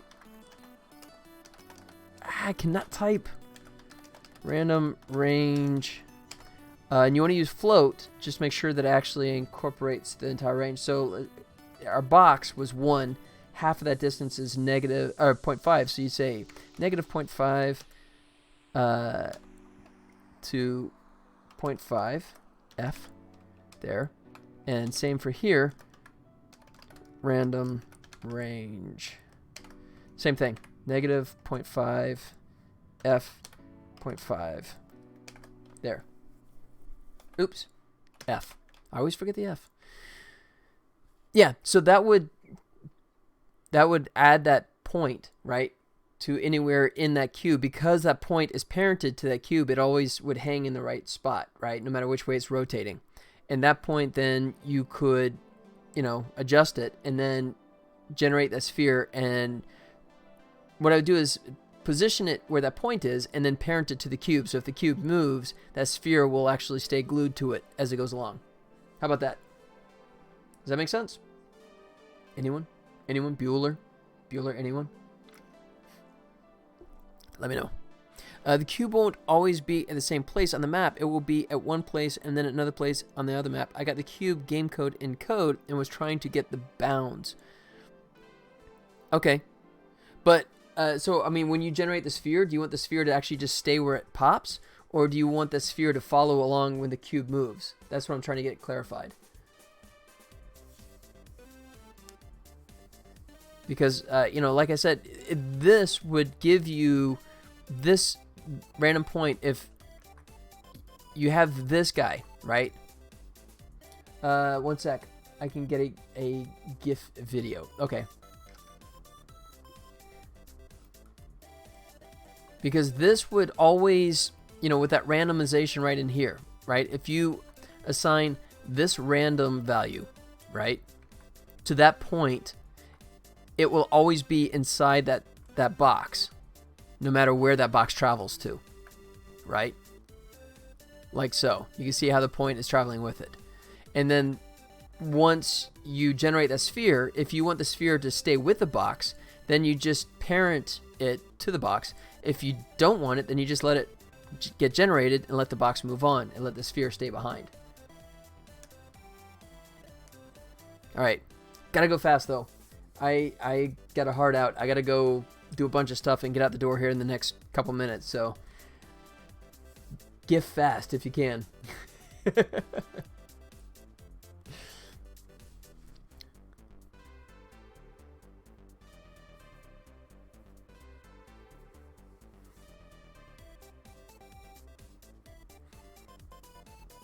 Let's see.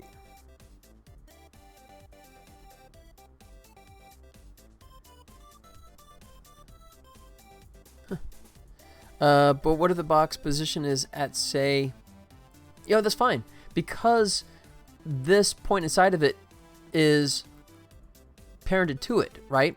So what you do is, okay, we'll say the cube is at 8, 20, 40, right? And here he is way out here, but because this point is a child of it, right? And the key thing here is to make sure that when you're doing this, you're doing it as a local, not a world value, right? So if we say that that game object, all right, and we'll call this sphere point. All right, we'll call it sphere point, right?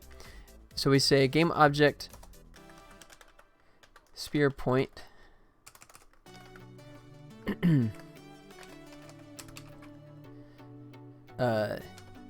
Transform. Really? Okay, fine. Sphere point. Transform. Here's the key thing. Local position. Right? Equals. And then this. That's the key difference. If you, why do you hate that? Oh, okay. Yeah, so it's not assigned anything, so it's complaining that it's an unassigned object. But, okay, fine. We'll just do it this way. Say player. So, you know what? Forget it. Squiggly lines. You know, it would be legit if that actually had a value. So, this is the key point right here. Local position. If you use just position, then it'll be a world set, right? But so the spheres will spawn randomly in that cube to the right of the spheres. After X seconds, they will fall and gravity works. Have everything done except spawning at random positions in the cube. Yeah, then absolutely. Then all you'd have to do is, yeah. Okay, you always want to be outside. So this, the simplest way is you'd have to decide which wall you want it to face on, right? So if you want it to be like on, like, you know, either the front, back, or the sides, then that means that the Y, okay, Y, but the one of them has to always be the 0.5, right? So either, like, I do it this way, so do it this way. So that's why you want the Y to be fixed, because it's only going to be on 4 of the 6 sides of the cube, I assume, correct? And in that case, then I'd have 2 versions. We'd say, if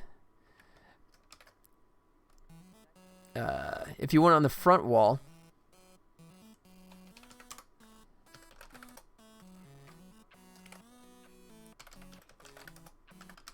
right, then what you do is you would change this to 0.5. And then the Z would determine, so it's going to be on that front wall. Actually, that'd be side wall. So that, let me flip that around. So that's going to be positive. So the right side wall would be 0.5. And then the Z is going to determine where it is on that wall, right?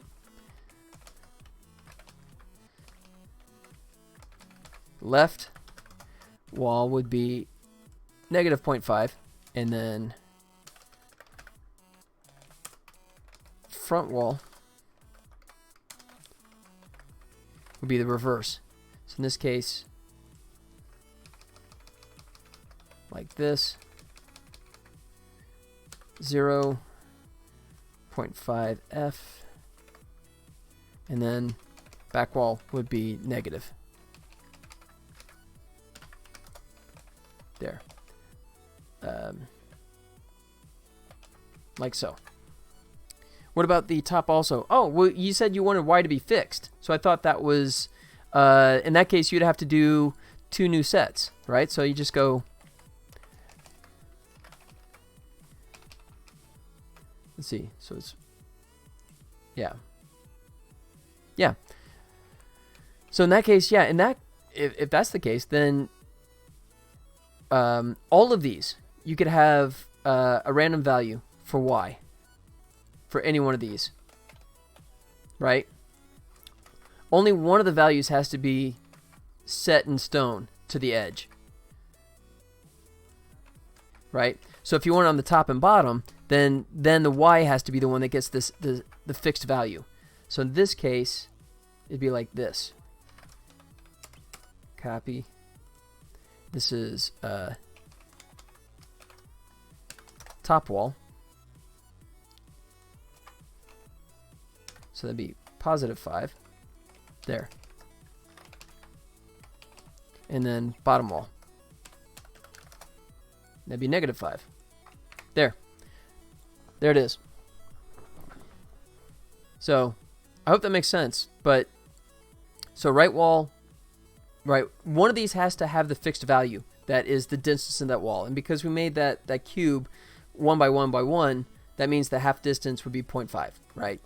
So if you want it on the right wall, then the x has to be fixed at 0.5 or -0.5 for the left wall, right? For front, right, then it's +5 for the z, -5 for the back wall, right? And then the same for the top. Y is the one that gets the fixed value, right? So just one of the axes, depending on which wall you want it to be on, has to have that fixed value that matches the edge of that wall. And the other two values can be randomized just as long as they don't exceed the length of that wall. Let's see. Yeah, so that's value there, but let's see. A little confused, but screenshot of that, and we'll look it over more. Well, hopefully that makes sense. I mean, hopefully if you look at it, you'll understand. And this is the, here, do one more screenshot. Say, if the cube is 1 by 1 by 1, right?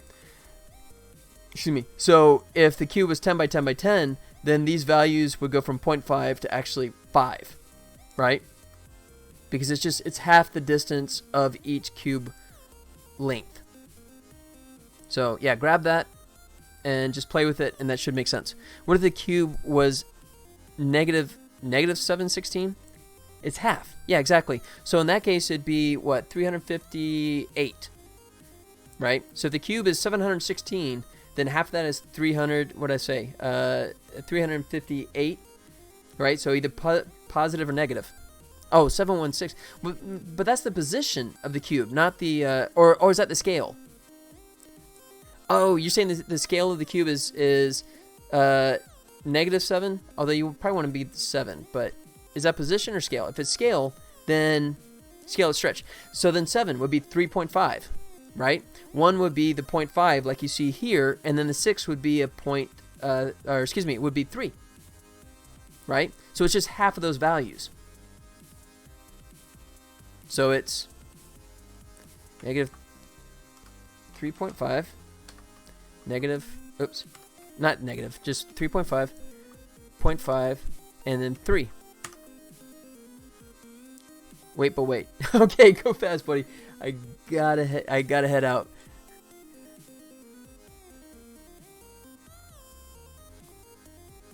Yep, one last thing.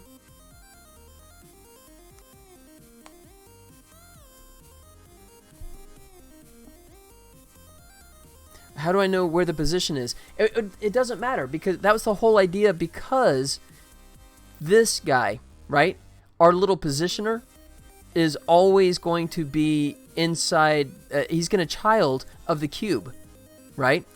So it doesn't matter, because he's inside of it, right? Wherever the cube goes, your little positioner follows. Yeah, you forgot about that. Yeah, that's the beauty of local space, right? Because he's going along for the ride on the cube, it doesn't matter if the cube is a million miles away. Yeah, sure, man. Happy to help. I'm glad that clicked for you. But I definitely got to bounce, man. I got to head out. So let me get rid of the cube since we're good there. I'm going to like that, and then let me kill the code that I just created for. So you screenshotted this, right? So I can delete this. I'm going to delete it here. Gone. No, no worries, man. Happy to help. I love sharing, man. Yeah, absolutely. And you know what? And like I said, the way I did it was probably wrong. There's probably a more efficient way to do that, but that's just a way that I've figured out that I know would work 100% of the time. So is it maybe the fastest thing out there? Maybe not, but it definitely works. That's all that matters. A way is better than not a way. Agreed. You can find a better one eventually. There you go, man. Get it working, and then get it working better. That's always the best approach, I think. All right, man, neat. I got to head out, buddy, but happy to help. I'm glad I could do that for you. And awesome. Thanks, man. Have a good one. You too. Have yourself a fantastic weekend, and please come back. Also, join my Discord. It's there on the Twitch page down below. So you can hit, if you have more questions, hit me up on Discord, and I'm happy to answer. I'm there pretty much all the time. But I'll be back next Friday, Pacific Standard Time at 3 p.m. start. Go to 6 o'clock. Or in this case 6:15, so I gotta run. Everyone, have yourselves a fantastic weekend, and I hope to see you guys next week. All right, everyone, take care. Adios.